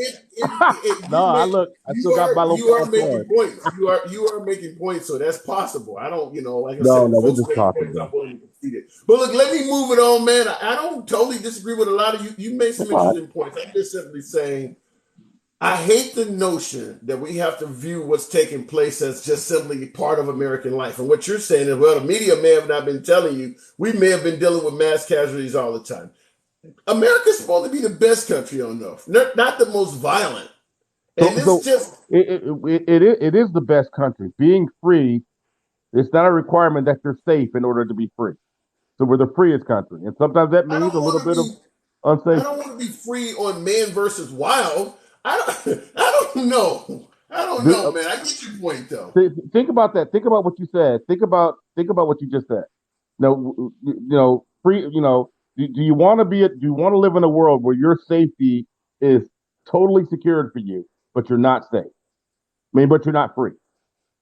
Because Why do we keep my kids are safe because they're not free. My dog is Well, why safe do we because think he's that? not Why do free. we? I guess okay, I get your point. Here's my rebuttal to that. Why do we think in America that guns somehow make us free? Guns make well, in a way they do.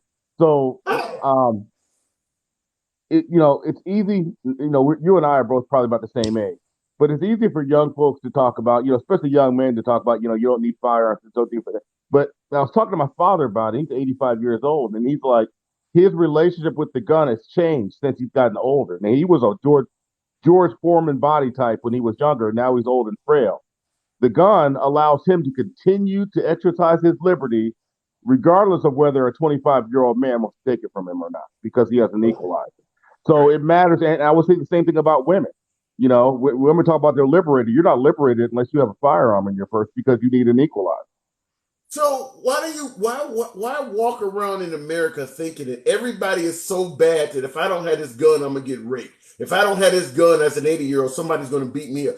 Why can't you just believe that people are good? I mean, are all Americans really that bad that the only thing keeps them at bay from turning into No one, monsters is the fact that somebody no, has a no one's, gun? no, no one's really making that argument that it's like, They that, are. that if I Yeah. that if I don't carry guns, someone's necessarily going to take my liberty from me.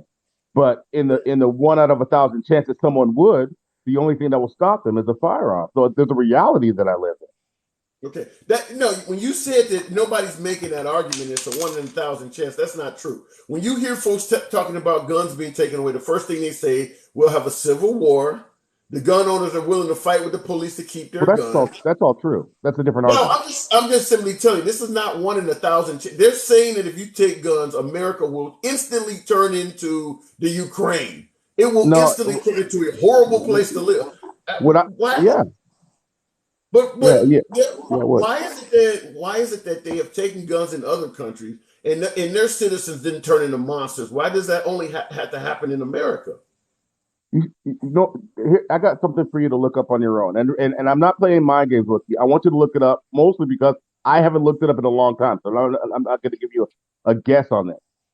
Okay, Find out which country is the rape capital of the world. Right? the rape. There are countries where the weak among us are victimized on a daily basis, and it's not America.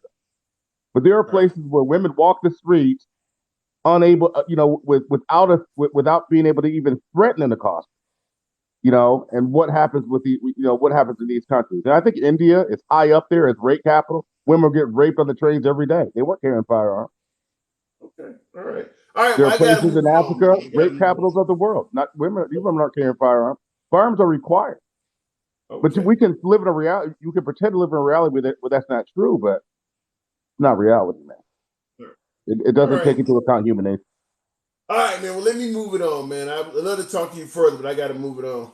Oh, be blessed. All right, appreciate it. I do got other folks want to get it, and I enjoy. If somebody put in their false sense of security, Mama and Wendy. Wendy Workman kind of agree with the caller. He said guns protect us from bad guys. Hello, I submit to you that they don't. And let me give you my example. Folks say guns protect us from tyranny. We've had the Second Amendment since America became a nation. The second, I mean, it's literally the Second Amendment to the Constitution. So we got the right to bear arms fairly early on, before 1800 even became a year. 1776, when they came with the Constitution, it wasn't but a few years later where you got the Second Amendment, the right to bear arms. That's supposed to protect us against tyranny. Yet we still had slavery. We still did whatever we wanted to the Native Americans. Women didn't get the right to vote for over 100+ years. And then we had Jim Crow era with African Americans, and they didn't get the right to freedom until 1964. My point I'm trying to make is, even with the right to bear arms, this country had a significant amount of tyranny taking place right on top of the Second Amendment. So when folks say, well, the guns will protect you from bad guys, the U.S. government had no problem being a bad guy, even with you having the Second Amendment rights. That's all I'm saying. Now, I do agree with him saying that an 80-year-old can use a firearm as an equalizer against a bad guy. Yeah, that does happen. I agree with that. But the idea that guns protect you against tyranny is a joke, because America has been tyrannical most of its history, and the Second Amendment existed. I mean, so that's pretty much proof right there. And I mentioned the Native Americans, Skip. The Native Americans were armed when we got here. The Native Americans were armed with firearms when the Constitution was created. They still lost their land. They still got forced to live on a reservation. They still dealt with nothing but continuous tyranny, even though they had guns. Even though they had guns, they dealt with nothing but tyranny. So the notion that having a firearm protects you against tyranny, it allows you to fight back. Maybe you'll get to pick a couple of them off, but you won't stop it.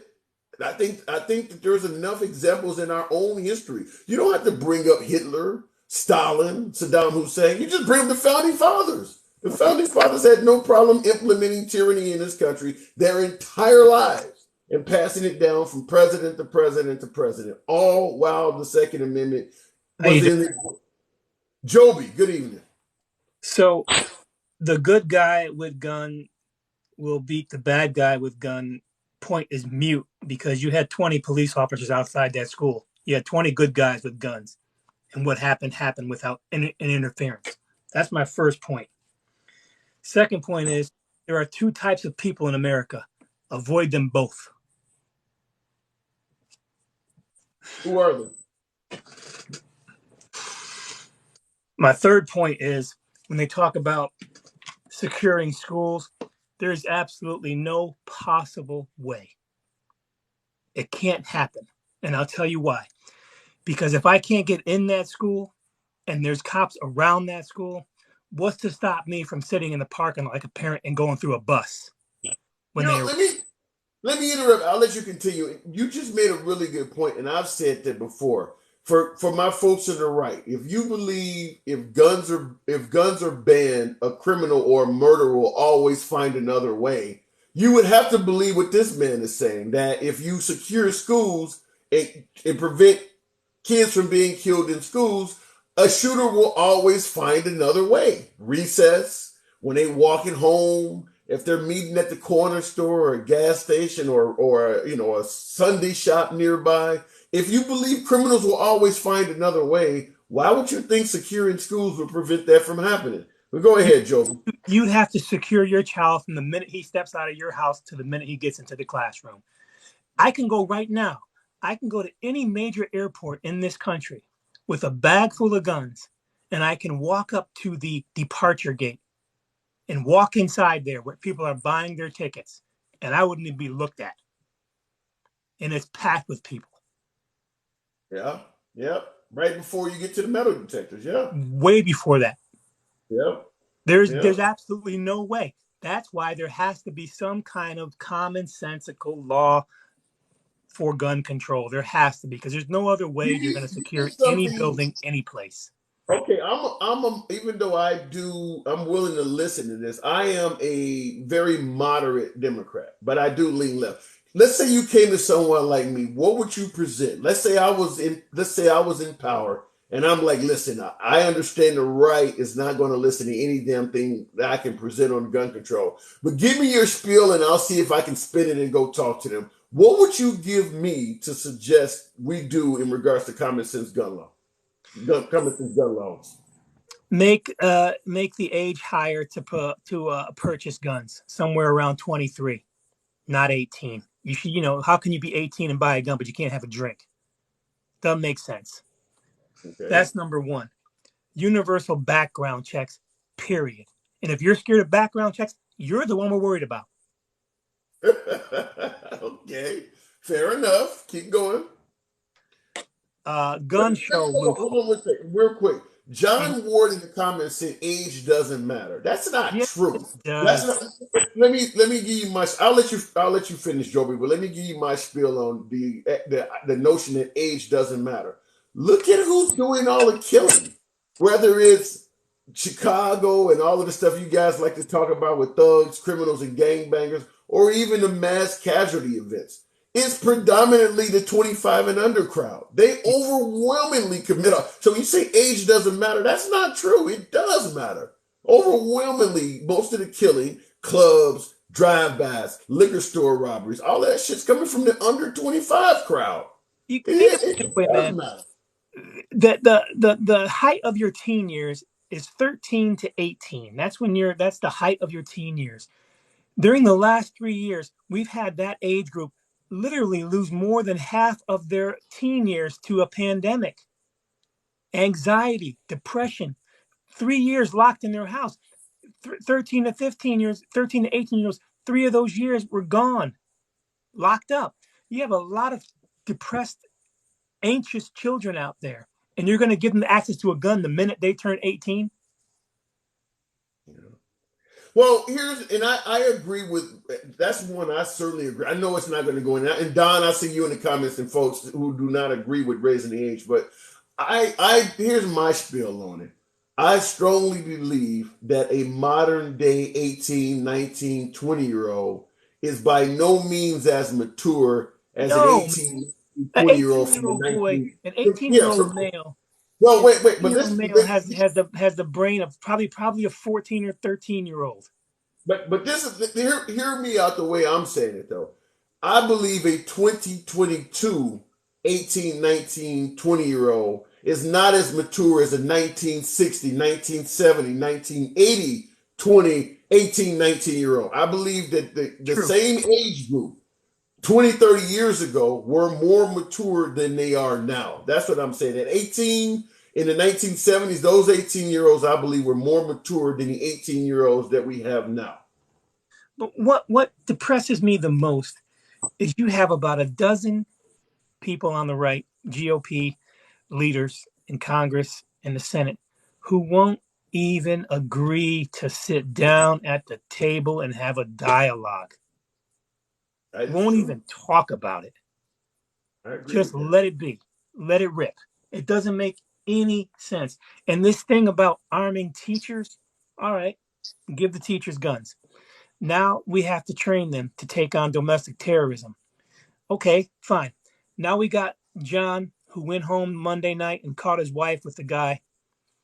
Pissed off. Now he's going to school on Tuesday morning with a gun. Or we have our little 90-pound teacher, Samantha, who's in the classroom, and a disgruntled 18 or 17-year-old student, pretty big guy, gets pissed off and starts fighting her in the classroom. She got a gun. This don't make any.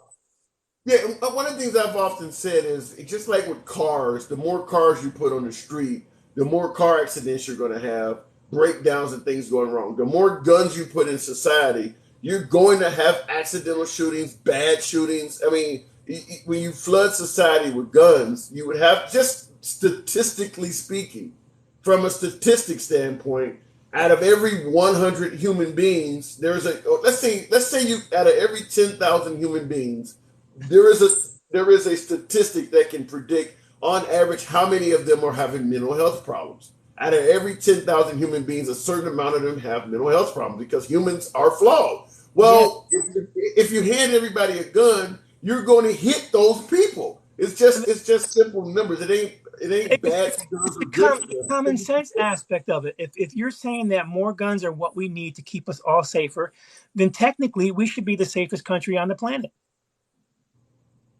And why ain't we? Why are we have the most mass killings? We should be the safest place in the world. And I would like to ask some of the folks in the comments. That's a really good point. If guns make us safer, I want to ask some of you folks in the audience, what do you think about that? If guns make us safer, why are we not the safest country on the planet? That's a really good point because we have the largest standing army, the most armed citizens, et cetera, et cetera. Why are we not safer than most other countries if guns makes us safer? Good point. I give you the last word, man. I'll let you wrap it up, but I'll give you the last point. I just think that the only way to really confront this, in my experience, man, the answer to 9 out of 10 questions in any situation is money.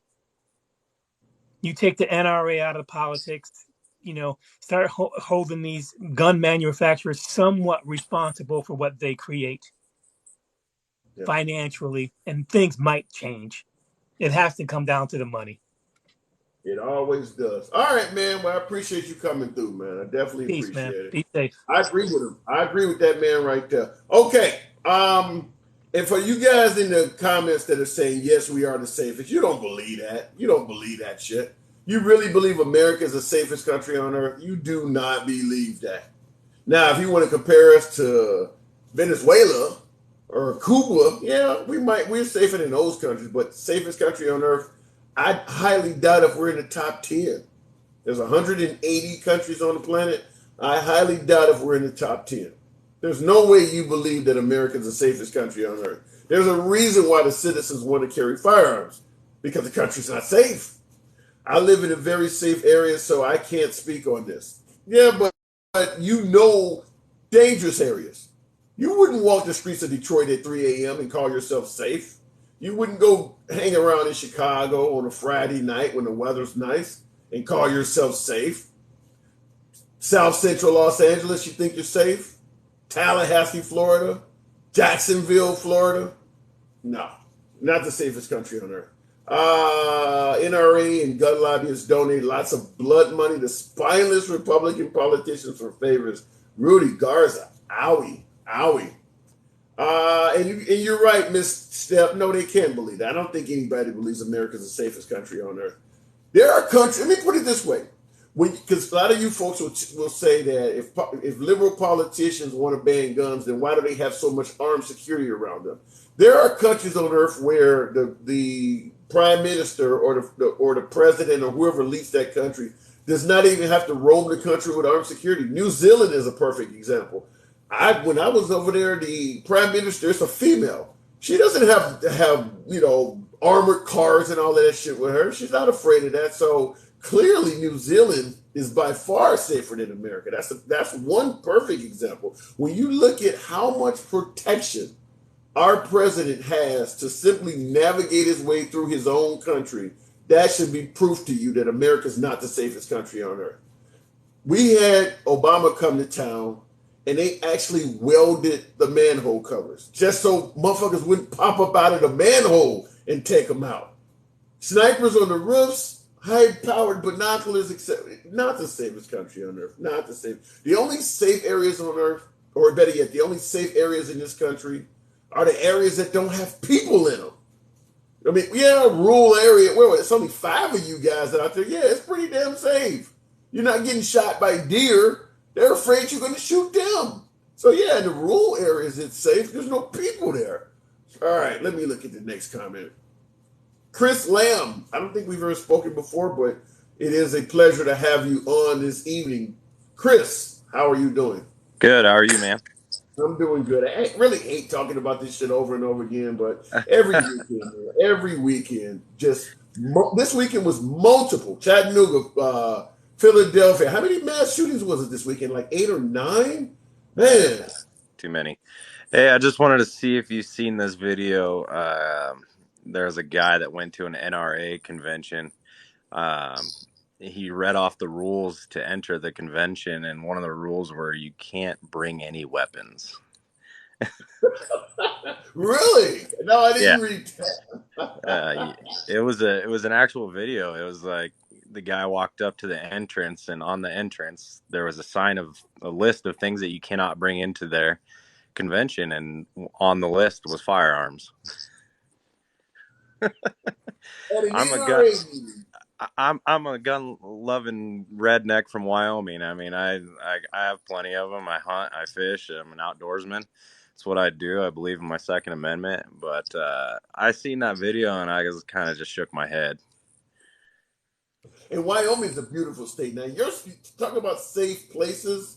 Wyoming's pretty damn safe, but then again, there's no people there other than in a few big towns. Yeah, have you ever been here in the wintertime? You'll understand why there's no people. Yeah, I have been. I drove up from Denver, going up to Cheyenne, and it's wide open. It is wide open. But Yeah, it's crazy up here. But I was listening to you earlier, talking to another fellow, talking about how you're nervous to tell a cop that you're carrying. yes. I totally understand. I mean, I watch a lot of videos on Facebook and social media, and the police, the way they treat black people versus white people, it is different, and you're not alone. Like we agree. I mean, all my friends up here agree. It's not the same, and it's not fair. And you're talking to a guy who has never been arrested in his life. I have zero criminal history altogether. So it's not like, well, if you abided by the law, you wouldn't have any problems and things like. No, I know that there are some people that have preconceived notions. Just like I got a preconceived notion of being afraid to tell a cop that I have a firearm. There are cops that have a preconceived notion of being afraid to approach me at a traffic stop. So when they approach me, they may have already have their hand on their pistol. I mean, how many cops tap your rear quarter panel to leave their fingerprints just in case something happens? So a lot of cops already approach your vehicle thinking that something might happen. So it shouldn't be strange that I'm, as a citizen, thinking something might happen because the guy approaching me is already thinking that way. So yeah, and somebody said you're a big guy. That doesn't mean anything when you're sitting in a coffin. You know what happens in a gunfight? The guy inside the car always loses because he doesn't have mobility. I don't, and he's approaching me from a tactical standpoint, standpoint of tactical advantage. He's approaching me from my non-dominant side, from the rear. So if something breaks out, I'm in a real bad position. So no, I don't like it. I'm just real fearful of having to tell him that. Hopefully, nothing ever goes wrong. 99% of the time, I assume nothing would go wrong, but that 1% is out there. Chris, go ahead. Yeah, but you understand as a gun owner, as a responsible gun owner, that it is your obligation to tell the police officer that you are carrying for yours and his safety, which they make it seem like it's okay to do that. But I understand where you're coming from. And I mean, if I was in the same situation, which I have been in the same situation before, and I have told a cop that I had a pistol on my side, all he told me was, "Don't reach for yours, I won't reach for mine." Fair enough. Well, see, but the thing about it is the notion of reaching is subjective. I could be okay. He could say, "Could I?" Let me just put it this way: there's an actual video out there where a guy got pulled over by police at a Shell gas station. The cop said, "Let me see your license," and the guy reached in the car to get his license, and the guy shot him. And he didn't kill him, but he shot him in the leg, and the black guy's like, "You told me to get my license. I was reaching for my," and he shot him. So you don't when you say the cop said, "Don't reach for yours and I won't reach for mine," you could sneeze, you could flinch or move in a way that the cop could interpret as a reach, even though you were not about to reach, and that's all it takes. If that guy says my life was in danger, I thought he was reaching. I mean, that's what's going to go down on the record. Oh yeah, and it's crazy that they can get away with assuming something like that. You're dead, and they just assumed that you were reaching when you had a sneeze or a cough, or you were trying to get your wallet out of your back pocket, but yet they're not held responsible to that. And that's why I believe that all police forces should have way more training than what they have, and go through way more courses. I personally know a couple of cops around here, and we've talked, and they even agree with me that they should have more training, and they should go through way more simulations than they do. and I see Billy 56 in the comments said you have an answer for everything. This is not really about having an answer. This is based on things that somebody put in the comments right after you, by the way, Fernando Castillo. And that was an African American gentleman that was in the car with his young child and girlfriend. And that's exactly what happened as the cop killed him and said, I thought he was reaching. And you see the aftermath where he's been shot 4 times or something like that. And the wife is like, or the girlfriend is like, he wasn't reaching for anything. But you just don't know what's on the mindset of that officer. He may see something that did not exist. Like I said, everybody is entitled to. Everybody can make mistakes. Wearing a badge doesn't exclude you from making a mistake. Just like drivers make mistakes. He could see you reaching when you weren't and act on it. You're going to tell me that that's impossible? That cannot happen? I'll give you the last word, man. Like I said, but I'm really fearful of having to tell him that. I really am. Oh, 100%. I feel for you, man. I truly do. The other thing that I was going to touch on was the age limit of purchasing a weapon. I bought my first gun when I was 16 years old. I mean, just a buddy of mine had one. I bought it from him, and I didn't even feel right about it then, but that's just how it is in small places like this. But I truly think that you should have to be 21 to purchase any weapon whatsoever. I don't know if we ever get that, but I am starting to hear a lot of Second Amendment supporters actually suggest that that's not a bad idea. I don't know if it'll ever happen, but I'm surprised at how many Second Amendment supporters are now starting to lean in that direction. So I think, in regards to taking everybody guns away, I'm not even a fan of that as a liberal, but if we can get something, raising the age up to 21, 23, 25, that's better than doing absolutely nothing. Now, folks will say, well, that ain't going to work. You don't know what's going to work if you don't try anything. Go ahead. I see people saying, well, if you can join the military at 18, then you should be able to have a gun. Well, then if that's the case, then if you're in the military and you have the training, then yeah, you're the exception. Right. And by the way, the military does not let you. The military, the firearm that they issue you in the military, you can't take that into Walmart. You can't go walking off base with that. Even in the military, where they give you training and all of that, they don't let you just walk around with your firearm anywhere you want to go. There's a lot of restrictions to what you can do with military issued firearms. Yes, sir. Well, I'll let you get on to the next one, but that's all I had, and it was an honor talking to you, man. Anytime. Come on back anytime. Appreciate that, man. Okay. We've always had guns. What does it say? We've always had guns. They haven't been a big issue until the past 30 years.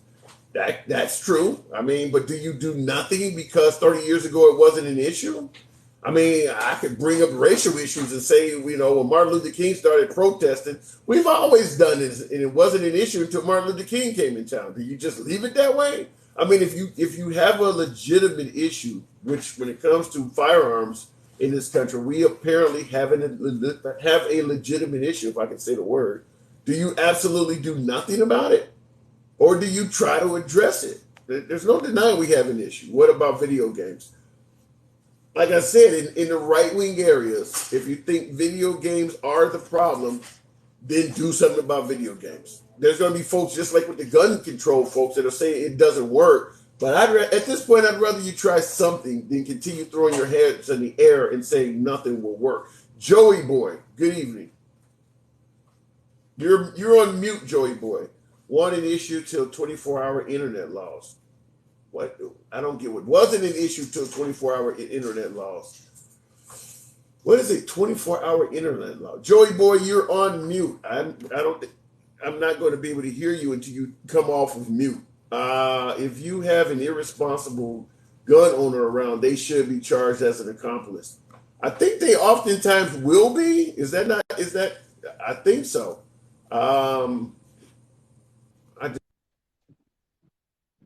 Okay. I don't know. I just made a mistake. Okay, let me try this again. All right. Now I don't brought up multiple people. I don't know. I screwed up on my acceptance. Okay.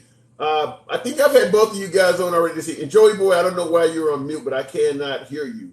Okay, 52 Cent, what's going on?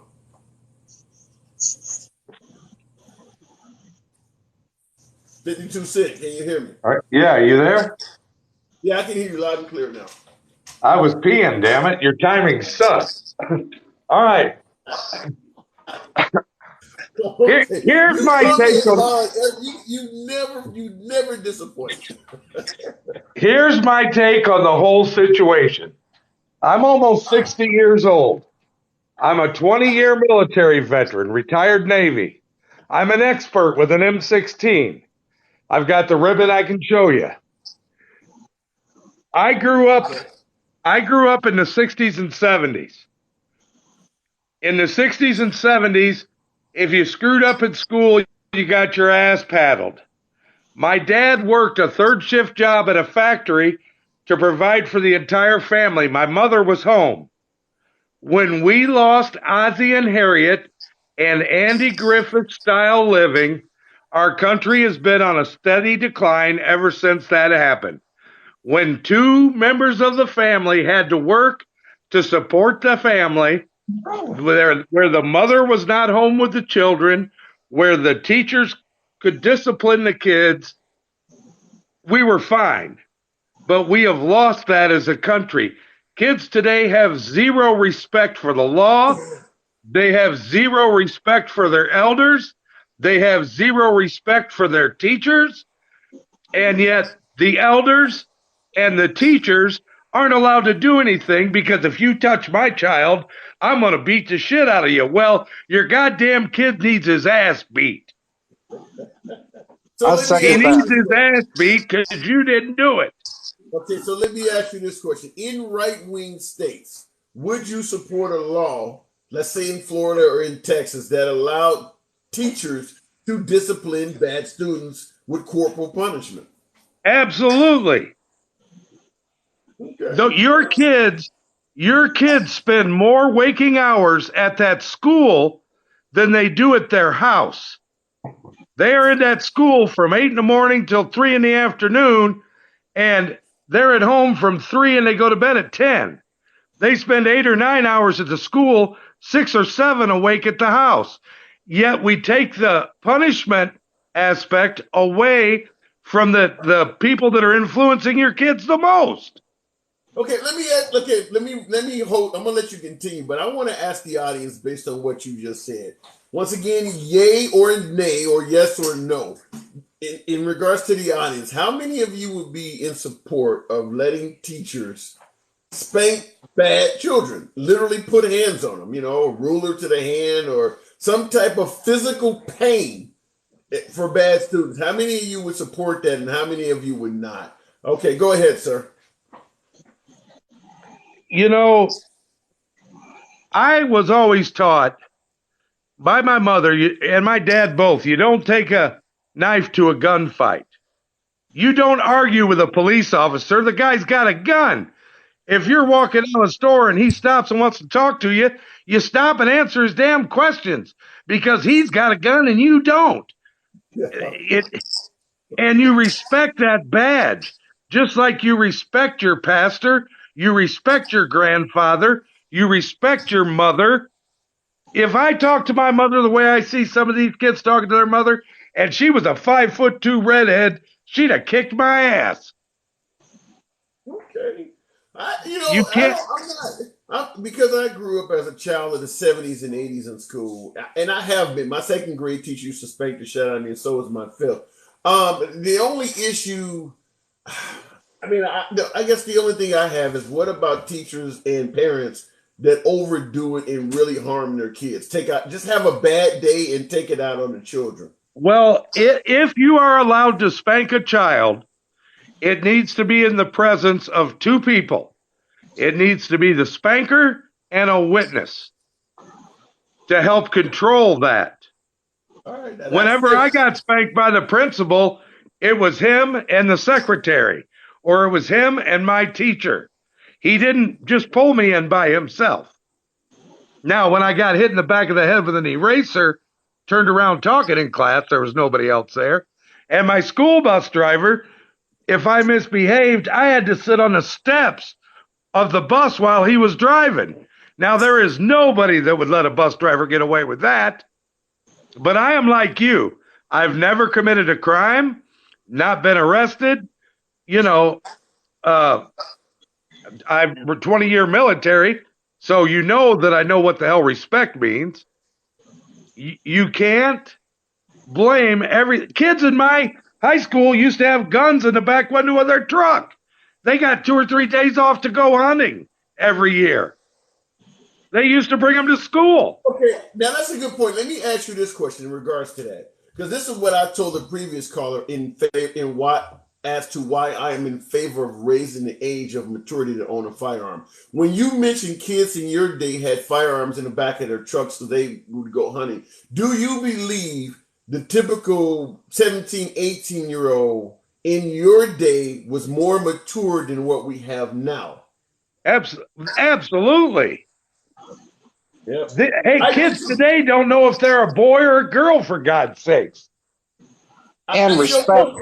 I actually agree with that, and that's when folks go, well, we didn't have this problem 20 and 30 years ago. Why do we have it now? And that is what I would state, is that it's because the children nowadays are not as mature and responsible as they used to be. So they're not as respectful. You have to acknowledge that. Lack of respect.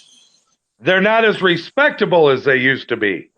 So CMB Corrado, so you do agree with what 52 Cent is saying? You believe absolutely? I co-sign that whole thing, because the new generation, that they're lacking respect. You see on YouTube how they get pulled over by the police and they only roll their window down 2 centimeters, and they talk to the police officer through the 2 centimeters, and then the officer says, "Let me see your ID." And the punk kid is being smart. He says, "Well, you tell me what I did first." All that bullshit. We never did that when we were young. When you get pulled over by a police officer, and especially if you've got a gun permit on you, you utilize that brain that God gave you, and you roll your window down. And if it's nighttime, you turn your interior lights on, you get your driver's license, and you get your gun permit. And when that guy walks up to you, you hand him that before he even says anything. Hands out the window. A little respect. I will say this though, and I agree in regard. That's the way I treat police officers. But most of it is, in my case, I believe I'm doing it out of fear. But I don't believe we should fear police. But to some degree, that hands on 10 and 2, hanging your hands on, you really are doing that, because you to me, it's almost like the rabbit trying to assure the lion that you are of no danger. He has unlimited backup. He's approaching you from the back side of the car, from your non-dominant side. He has all the power, but you're trying to convince him that you're no threat to him. I mean, so it almost sounds like a case of the rabbit trying to convince the lion that you're safe.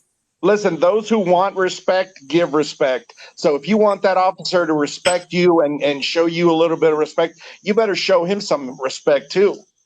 And he's fearing for his life, because he doesn't know you. He doesn't know you from Adam. You at least know that this guy's an officer.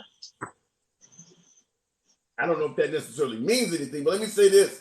Somebody said that's a common complaint, but who taught the kids of today how to act? That is a good point.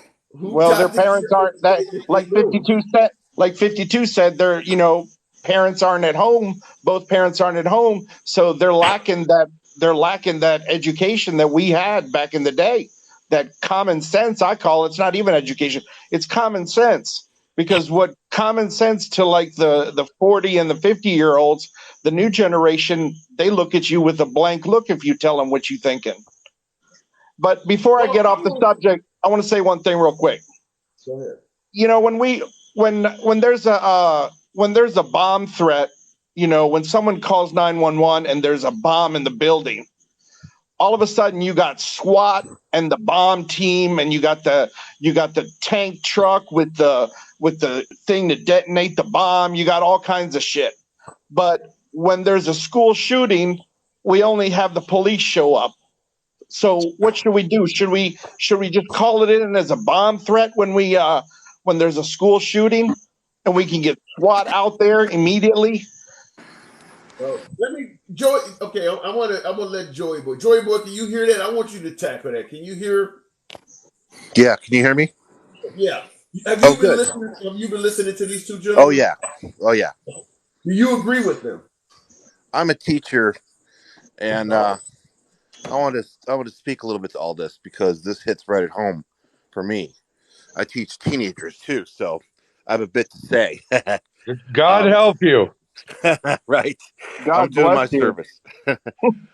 First of all, handsome liberal, I love your site. Thank you. Thank This you. is only the fourth time I've been talking on TikTok live, Wow. but I have watched you many times before, and I've made comments. And I just love how you monitor and allow people to speak. And I think you're wicked smart too. So kudos to you, man. Appreciate that. I'm honored to have you. But anyway, what I wanted to say is two things really. First of all, about 2/3 of my I've been teaching 26 years. About 2/3 of my students are pretty good people. That's the good news. Okay, about 2/3, pretty respectful, pretty good, kind, friendly, happy people. About a third of my students, and this goes across the board, doesn't matter what color, what neighborhood, doesn't matter, are a pain in the ass. Okay, because 9 times out of 10, you follow that kid home. Guess what you're going to see? You're going to see a dysfunctional, broken home. You're going to see kids that are starving to death. You're going to see abusive parents. You're going to see parents that are bad drunks. You're going to see parents that have fractured families. If you will, what city do you teach in? Portland, Oregon. Okay, all right. Okay. Fair enough. Now, it's a very white city, but I have taught in Oakland and I have taught in Silicon Valley as well. Kids are just kids. In my opinion, it doesn't matter what they look like. It doesn't even matter. Sometimes it doesn't even matter what their social economic situation is. However, if you're really poor, you have a lot more hurdles. You have a lot more struggles. You have a lot more obstacles, obviously. So 2/3 of my students, great. Other third, big problems, big behavior problems, because like you're saying, they're not maturing. They're not growing up. They're not being taught life lessons. Why? Because the parents are busy or distracted or dysfunctional, right? If you look at a lot of these shootings, 9 times out of 10, the parents had some kind of problem raising their kids. Yeah, this last kid lived with his grandmother. Yeah, they got broke. We have broken families. We have a broken system in this country, and to make matters worse, we have this fucked up healthcare system. Okay, that makes it even harder. Makes people go bankrupt. Makes people sick. Makes people homeless. All this stuff that we should just have as Americans. It's one of the richest countries in the world, and we don't have these safety nets other countries have. Right. So we're kind of left to fend for ourselves in a way. And when you become a lone wolf, like some of these kids, right, you get angry, you get bitter, and you get isolated. And once that happens, next thing you know, you're coming to school with a gun. Doesn't matter where you got it. You could have stole it off The the only street. thing you can blame when you disrespect authority. Well, let me ask you this question, Joy Boy, as an educator. Yeah. It's on topic, but a little bit off. How do you feel about arming teachers? I don't think it's a good idea. Why? I think that, well, first of all, the expense. I mean, we can't even afford supplies in our classrooms right now. You got to buy tissue paper. Yeah, we gotta buy pencils for the kids. I mean, that's how bad it's gotten. What Okay, about teachers bringing their own firearms? I think that should be allowed as long as they can prove there was some training and that there was, I mean, teachers are pretty heavily vetted already. We have to go through two different background checks, 7 letters of recommendation for professionals. We get fingerprinted twice. We go through all kinds of psychological hurdles to become teachers because, you don't want crazy people teaching your kids. So, we were vetted really hard. We're vetted. I mean, let me put it this way. If Trump applied to be a teacher, they wouldn't let him in the front door. He could not do the I don't know. Listen, he would not be allowed to be a teacher in my school. Right, but Joey, if we didn't have a president that sent $70 million to another country, we might have pencils and paper in the school. Here we go. Listen, I'm Dick. just I'm just keeping it 100 because No, we got no, no, no. millions of It's dollars. been We bad got for. millions of dollars to spend on other countries, It's but we been can't spend a penny on protecting our children or teaching them or nope, buying them nope. books and It's been book bad. It's bags been and shit bad like for that. 30 years. It's been bad for 30 years. Okay, Well, this isn't anything new. All right, my and team. secondly, here's the other thing. I just had to take a cheap shot. I'm sorry. I took a cheap shot at Trump, but I'll stop now. I just had to get one in there because it's let true. me He could throw this not in. get a job as a teacher. Hold on, let He me could not, and that blows hold my on. mind. Hold on a Sorry. second. Hold on one second, Joey. But for all of you guys, real quick, in response to that whole thing about sending money to other countries, I've said this several times. If you do not, hold on, let me get this point across. If you are angry that we sent millions of dollars to the Ukraine, you should fault America for telling the Ukrainians if they got rid of their nuclear weapons, we would help them out. Had True. they not True. listened to the United States, they True. would have atomic weapons and they would not be getting attacked. So this whole thing is because they listened to us from the get go. Now that they're Yeah, being attacked, you send them absolutely, back to help them out. 100%. 100%, because you're absolutely 100% right. Because if we would mind our own business and take care of our country first for the last 40 years and stop worrying about other countries and their problems, or not charging other countries when we have to send our military over there, yeah, we probably wouldn't have to worry about it. You're Now, absolutely right. can I just speak to that real quick? It has nothing to do with that federal budget. The way the bureaucracy is set up is that the money is given to the top, and it's the trickle down effect. Good old Reagan trickle down effect. It gets all spent at the top with all the administrators and all the bureaucracy and all the paperwork, and it trickles down through the district building, and it trickles down through the administration of the school. By the time it gets to the classroom, there's like $1 left. Okay, that's So the are you problem. telling That's me been a teachers problem are for 50 overpaid? years. That's been a problem for a long time, regardless of the wars, regardless of who's president. None of that matters. It's because of the way we do business in the United States, because of our May free I say market something? capitalistic business sense. That's why it's a problem. And that brings me to my other point. We live in a very strange country that way, okay? That it's like we care more about getting rich and being famous than we do about taking care of people. It's true. Think about that, right? Everything we're fed, everything on TV, all the commercials, all about getting rich, man. It's all about like do or die. Like there's no in between, man. Right? It's not okay to be just like a plumber. Like you got to go for it, man. Or are you gonna die trying? Right?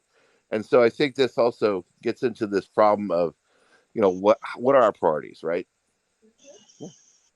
I got something I'd like to say, if I may. Okay. When it comes to teachers or administrators in a school having guns, it is no different than the time I spent in the North Atlantic on a submarine with 16 ballistic missiles. We were deterrent.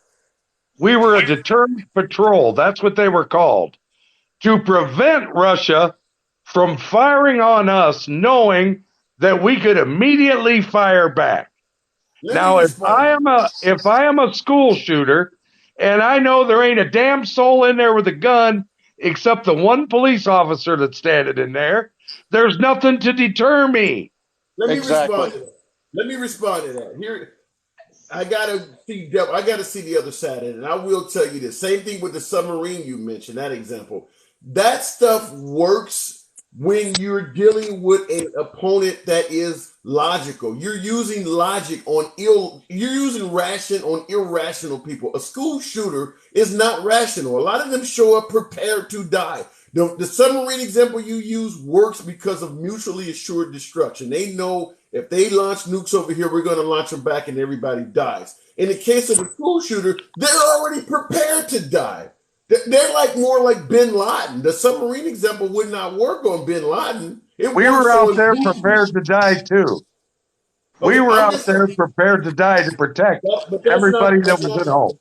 Right, but that's not the point I'm making. The point I'm making is you're using rational. You're saying that a school shooter would not act if they knew they would face return fire. I'm saying that a school shooter, in a lot of cases, they are already prepared to die. You already know as a school shooter, whether that school has guns in it or not, You're not going to walk away from that. Nobody retires as a school shooter. You don't get to run off to Vegas and enjoy the weekend after doing that. You already know that if you do that, you're going to pay a hell of a price. You're either going to die or spend the rest of your life in jail. Even the Yeah, dumbest knows that. you're gonna spend the rest of your life being supported by the taxpayer, getting 4 square meals a day in a nice poshy cell. When the sheriff of the county over here in Florida, up here north of me in Polk County, he came across on the news and he said that he made a statement. He says, if you come to my county That's a and dumb you question. hang on a second, if you come to my county and you think you're going to come into one of our schools and shoot, the last thing you will be seeing is the end of one of our barrels of one of our officers, and you better understand that. Instead, we got outside the schools now. We got signs that say "gun-free zone," so that the shooter knows that hey, I can go in there easy because nobody's got a gun and nobody's going to shoot me. He just sounds like somebody who likes to kill. I'm gonna have to get rid. I'm gonna have to part ways with you guys. I do got to move it on, but I will just say this: that school shooters are irrational. I don't believe that any deterrent is going to stop a school shooter other than literally putting lead inside of him. That's true. They're not showing up thinking, well, I could go get this school instead of that school because this one is a gun-free zone. They don't think like that. They're not planning on living through it anyway. So all of that, a lot of them are fine with going out in the blaze of glory. They don't care about that. Yep. That's not in their mindset. Yep. So What's your opinion? What's your opinion? Not to interrupt you. What's your opinion with having SWAT show up instead of having regular law enforcement show up? You don't have. I mean, like when somebody calls in a bomb threat, SWAT shows up probably faster than the local police does. You got to go in with whatever you have. If SWAT is the first to respond, then you SWAT. But you can't let a school shooter go in there and barricade himself while you call for SWAT or negotiators. You don't have that kind of time. So if only one dude shows up with a revolver, you got to send him in there. So, right. But, all right, folks. I do got to move it on. Though. I do got to. All right. Thanks, man. I appreciate your time. All right, you guys. I appreciate it. We'll talk later. Indeed, we will. Okay. All right. Let me see here. I'll take one more, and I do got to wrap it up. Old Folks Fishing, you are a new caller.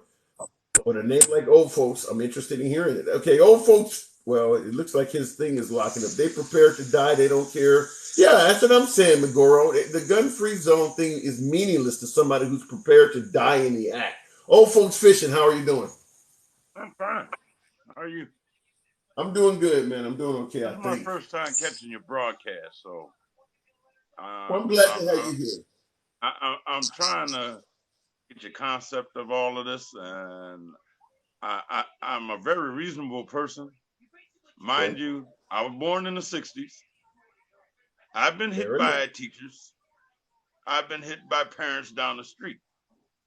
I've had guns in my lifetime. My father owned guns. Now, we're going to get to the schooling part. That guy said, let's get SWAT in there.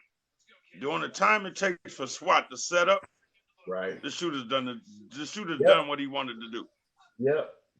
I'll submit this to you. If you got a teacher in history class and she can hear gunshots being fired in detention, it may be over by the time she gets there. It definitely will be over by the time SWAT gets there. In 1976, here in Chicago, I went to a school called Clara Barton. Okay. There was a kid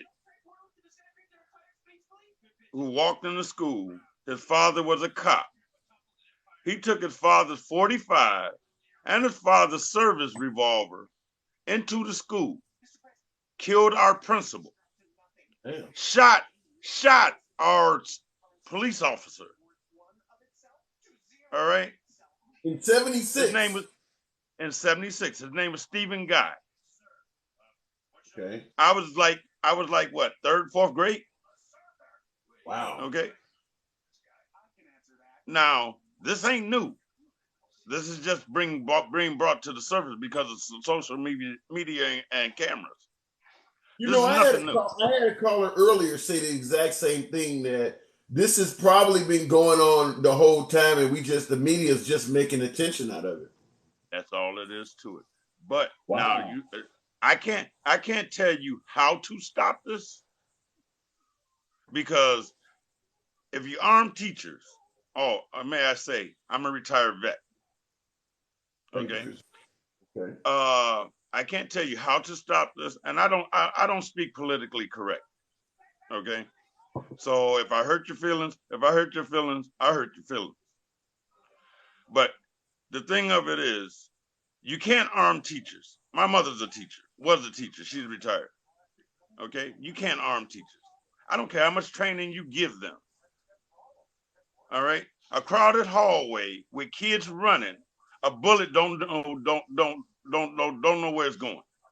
I thought the same thing, and here was my spiel on that. If you got somebody that is firing off rounds, and two teachers open up their doors at the same time to see where the shooting is coming from, who's to say they might die?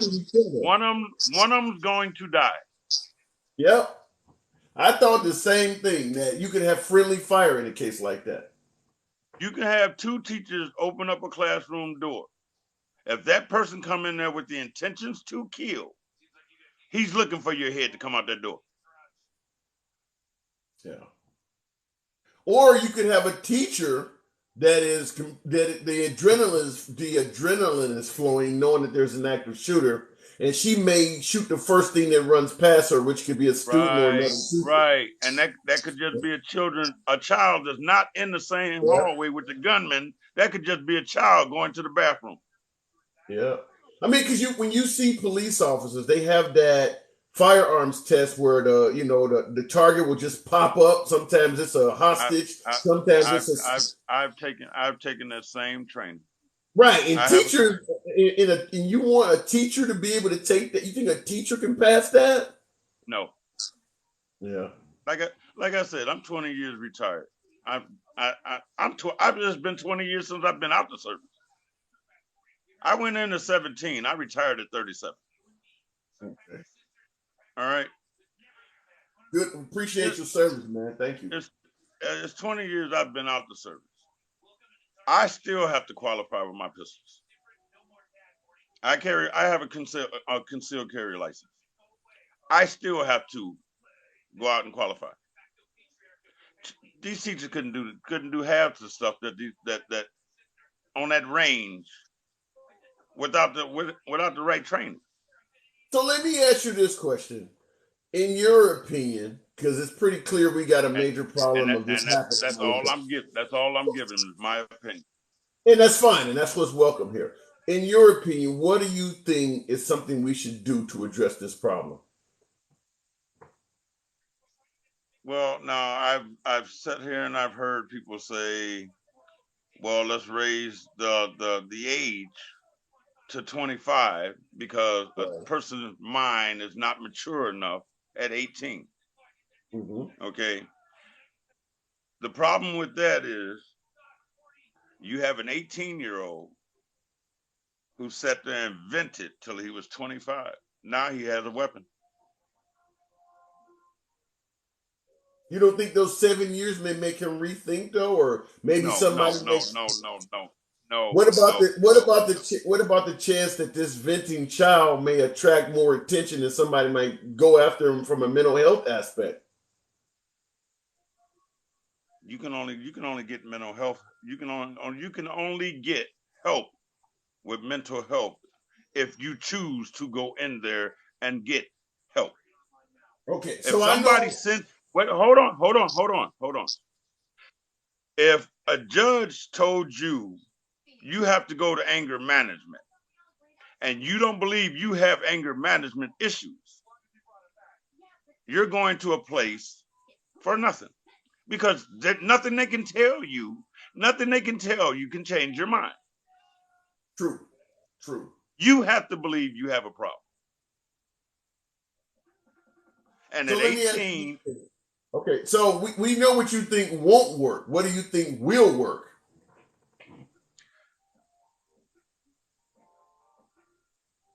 You really don't want to know the answer. You have I to start. want to know the answer. Okay, wait a minute. Wait a I minute. want Wait a to minute. know. I want to know. My I my wouldn't my ask you opinion. otherwise. My opinion. Yes. First, get rid of all these stiff shirts that's sitting in Congress and in the Senate. Oh, you gonna get some love out of here. Okay, keep going. Vex them all. Get rid of all of them. Get some new blood in Congress. Don't let nobody hold a seat in Congress longer than a year. Longer than a year? 2 1 years year? max. 2 years max. Wow. Wow. That's term limits on steroids. Huh? That Say it is again? term limits on steroids. No more than 2 years in Congress, max. You got 82-year-old men sitting in Congress, been there for 50 years. They're not going to change their mind. I get the point of not letting them be there for 50 years, but 2 years? Wow. I say 2 years. I say 2 years. And if you want them to stay, you can vote them in again. If they're not doing the job that you hired them for, you should be able to fire them. Go ahead. If you worked at Walmart and you didn't do something right, they'd fire you, right? Usually, yeah. Okay. Yeah. If your congressman, your alderman, whoever it is, person of power, okay, promised you something, anything, even the president, promised you something and did not deliver, you should be able to fire him right away. Well, I'll respond with what Modern Colonizer said in the comments. Year-round campaigning, that'll be fun. But what you're suggesting, you would have literally campaigns constantly running. You're firing folks. They only can be there for 2 years. We would have nonstop elections. Let's do it this way then. Why not just go through the phone book and just every year just pick somebody to run Congress? Are you serious? I'm very serious. Somebody out there. Well, wait a minute. Somebody out there has to have a better brain power than the idiots that are sitting there. I agree with that, but that ain't the way to do it. I can't pick them out. There are folks who, I think 52 Cent said that's not a bad plan. McGurl said like jury duty. Wow, I don't know. I need to be able to vet who we have in Congress. I want to have town halls. I want to be able to ask questions. As far as that issue with putting veterans in schools, I'm a veteran. Okay. I have 7 children. Oh, God bless you. They're grown now. No, wait a minute. They're grown now. So we're good with that part. Okay. As far as putting veterans in schools, it's a good idea. But veterans come home with PTSD. They come home with anxiety issues. It's crazy you say that because there's a lot of folks suggesting putting vets in school, particularly in my audience. So you're bringing up the PTSD, but go ahead, continue. Veterans come home with PTSD, and I'm only speaking for myself. Post-traumatic distress, anxiety disorders. All right. I'm sitting here now when I'm an insomniac. I sleep maybe about 3 hours a day. Okay. Do you really want me walking through the school with a pistol? No, I get your point. I get your point. Like I mentioned, I have 7 kids. Okay. My children right now, if I say something to them, my oldest is like 38. If I say something to them, they snap to attention. If I say something, if I ask them to go get something, they don't ask me what. They go get it. Do you think I'm going to take this off a child that I don't know? Damn. Great point. Damn. Continue. So if I'm walking through that school with a pistol or an AR-15, okay, if I'm walking through that school and I'm the veteran that's guarding your school for you, all right, yes, the person that come in that school, I'm willing to die to save these children, okay? But our government are not going to pay us. It's bad enough that we just come home, or some of us have been home and we can't find a job, all right? We're not going to do it for free. Some of us will. Some of us will, because I'm willing. I got a school 2 blocks away from me. I saw a guy on here like last week. He was sitting in his car watching the school, and he said he'd do it for free. I got a school. I got a school 2 blocks from here. I'm willing to sit in my Tahoe and sit across the street. As long as I'm not on the school property, they can't say anything to me. Right. All right. But what about the kid that's coming up through the back of the school that you don't see? You need more vets. Okay. But how many vets are going to actually take the time out of their day to do Yep. And that's the whole point, is that you don't have enough vets that are going to do it for free. In my opinion, there is really no way that you can actually stop these shootings, putting vets there, putting more cops in. There's no way to do that. The way to do this is to add more doors. That main door outside, if you got free entry through that main door, there should be another set of double doors, maybe about 10 feet in, okay, where you're stuck between them 2 doors. Someone has to actually come and get you and let you in. Okay. So it's like a lot of lockups, when they letting inmates in and out of lockup, they have that 2-door system. I get what you're talking about. They have that. Now people are saying that well, you can't have the children in a building that's like a prison. Yeah. Okay. Because it won't seem like they're learning. Okay. If you look at China, not modern day China, let's go back, let's say when I was a teenager in the 70s.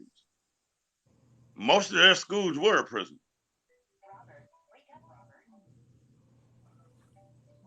Do you want that in America, though? I wouldn't care if it protected my child. Yeah. I mean, that's a fair point. The problem is our government will not spend that money to rebuild these schools, but they'll close down 26 of them here in Chicago. Yeah. Man, so in other words, this is just something we got to live with, unless we do what you're talking about, where you got double doors and vets at every entrance and all of that. To actually do this with this, to keep people out of these schools, you have to build a security system, not the security force. These schools are too old.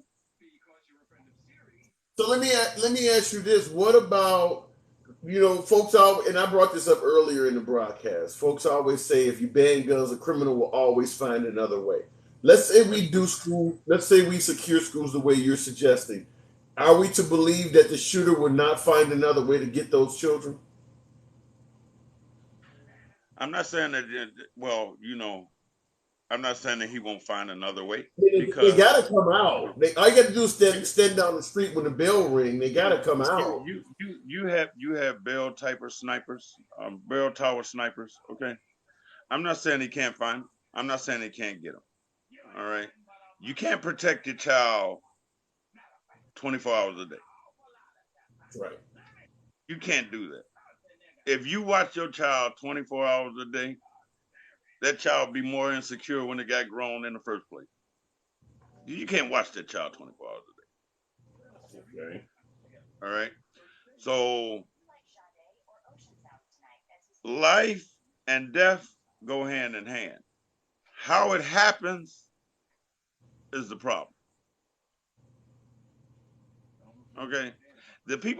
These kids that got these guns, my opinion, and just my opinion, these kids that got these guns and walking in these schools, most of them nowadays, have no social life. That is true. They're stuck in this phone. They're That stuck is on true. their tablet. They don't know how to socialize with other people. Now That at is true. 18, you have a lot of parents that say, "You grown, get out my house." But you gave them no construct on how to live out there. That is true. Okay. I have All a right, 28. I have a I'm gonna have to move 28-year-old. it on. I'm gonna have to move it on. I'll let you continue. I'll let you finish it up. But I do got to move it on. But go ahead. I'll give you the last word. I have a 28 and a 25-year-old son still in my house, and that's by choice. All right, they got jobs, good jobs, but you can't afford to live out there by yourself. Not in this day and age. The taxes and all of this crap. Our government is killing us. Wow. I'd rather for you be at home. It's not for you to be safe. I don't care about you being safe. You're grown. Let me ask you this question, because you're in Chicago, right? I'm outside of Chicago. I'm in Joliet. Okay, 30 miles out. Okay, so, but you for folks in this, I was born and raised in Chicago. So was I. Let me ask you this question, because I get this all the time, because most of my audience is right. How difficult or easy is it to get a gun legally in the city of Chicago? I've actually seen with my own eyes a semi get parked on the west side of Chicago, and they get out of it and walk away, and inside of that semi is crates of guns. Okay, you're talking about illegal though. I mean legally. If you were a law-abiding citizen, how much difficulty? How easy is it? Yeah, if you are a law-abiding citizen, don't have any criminal record, how hard would it be for you to legally purchase a firearm in Chicago? I'm going to tell you, my son, 25, don't have a record, never been in trouble in his life. Just built an AR-15 that he bought the pieces online and registered it. All right, and the reason I ask that is everybody claims that if you live in Chicago, you can't get a firearm. A lot of Republicans believe that a legal, law-abiding citizen in Chicago cannot get a firearm. I just want to let folks know that you can get a firearm if you live in Chicago legally. Yeah, you can. You can. Yeah, exactly. It's easy. It's easy to do. It ain't a lot of loopholes to jump through. Right. It ain't as easy. It is not as easy as in Texas, but it's not very difficult at all. No. It's not as easy as Texas or South Carolina or some of these southern states where they actually have gun shows, and you can actually go out and buy a weapon at a gun show and walk away with it. Yeah, right. You do have to register it. You do have to wait a 7-day period. Okay. They do have their stipulations, but it's not that hard to do if you don't have a felony. Exactly, and that's what I'm trying to tell folks is they're saying you can't get a gun if you live in Chicago to protect yourself, and I'm like, no, that is absolutely not true. No, it's not true. All right, it's not true. All right, sir. Well, I do gotta move it on. I appreciate it. You definitely. I appreciate being here. You know what? I'm going to follow you now because it ain't because I was on here, but I like what you're talking about. Awesome, it was an honor to hear from you, man. I always love talking to vets, even if we don't agree. That ain't no big deal. I like to hear it, but I did agree with most of what you said. But even in cases where I don't agree, that's not a problem. I don't have to agree with a lot of people, but see, when I don't agree with a lot of people, and this is true to fact, and this is outside my house, when I don't agree with you, I can walk away. Yeah. That is right. True. I'm not gonna sit there and argue with you, or how my dad would say, I'm not gonna be the clown in your circus. I like that. All right, man. Well, I'm out of here. You appreciate you coming through. Thanks for having. Thanks for. I'm gonna put you on notification and everything, dude. Very nice. And I'm here most nights at 7 p.m. Central Time. I'm here every night. So Holla at your boy. I appreciate talking to you, man. Very good All right, conversation. thanks a lot. All right, you take care. All right, folks, as usual, I'm going to have to go ahead and wrap it up. We're running into overtime. I'm just looking at some of the comments. I always tackle those before I leave at the end of the day. 3-day wait on a handgun, 1-day wait on a long rifle. Yeah, Bam Bam. Okay, Bam Bam. Okay, so that's what's in Chicago. A 3-day wait on a handgun, but you can get a rifle in 1 day on a long rifle. So you're basically saying you can get an AR-15 or any long rifle for that matter in 1 day. And if you want a Glock or a revolver or something, it takes you a 3-day wait. That's not that much of a hurdle. Now, I understand that hurdle may not exist in Florida or Texas, but 3 days is not a long time to wait to get a firearm, and that's coming from Chicago. So, and that was the point I was trying to make. If I couldn't buy it and couldn't walk out with it, I would not live there. All right, Tony, I get your point. If you got to wait 3 days, you're going to move out of the city. Hey, look. Is a 3-day wait really that freaking bad that you'll move? By the time it takes you to find another place to live and relocate, you could have had the firearm and been sitting on your couch eating cereal. That doesn't make a lot of sense to me. Trump is a carpetbagger. Oh my God. I don't know where to go with that. You can't order an AR lower. You can't order an AR lower online. Part of the gun has to be bought in person, says Dylan Myers. I've never tried to do it, so I can't counter that. I heard what the gentleman said about purchasing it online. You're saying that that's not necessarily true. Maybe not. I don't know it. I can't speak on it. I'm pleading ignorance on that subject. And that's why I like to talk to you folks, because I do learn shit. Hopefully I can open up some minds and open up some hearts on that side, and I absolutely have it happen on this side. But at the end of the day, I don't know enough about ordering a firearm to put it together online. I was just making a point that if you live in Chicago, despite what the right often says, you can obtain a firearm legally and protect yourself. If you listen to Fox News or some of the right-wing folks, you would think that all of the legal citizens of Chicago are permanently banned due to some really tough legislation from getting a firearm. I've had multiple folks that live in Chicago on here that's let you know that is just simply not true. So for all of my MAGA folks that always talk about how skewed or how untrustworthy the media is, keep that in mind, that the right-wing media, the stories they're giving you about obtaining a firearm in Chicago is simply not true. All right, folks, I do got to wrap it up. I will catch you guys tomorrow at 7 as usual. It's been a pleasure. It's your boy Tim, the Handsome Liberal. I'm out of here.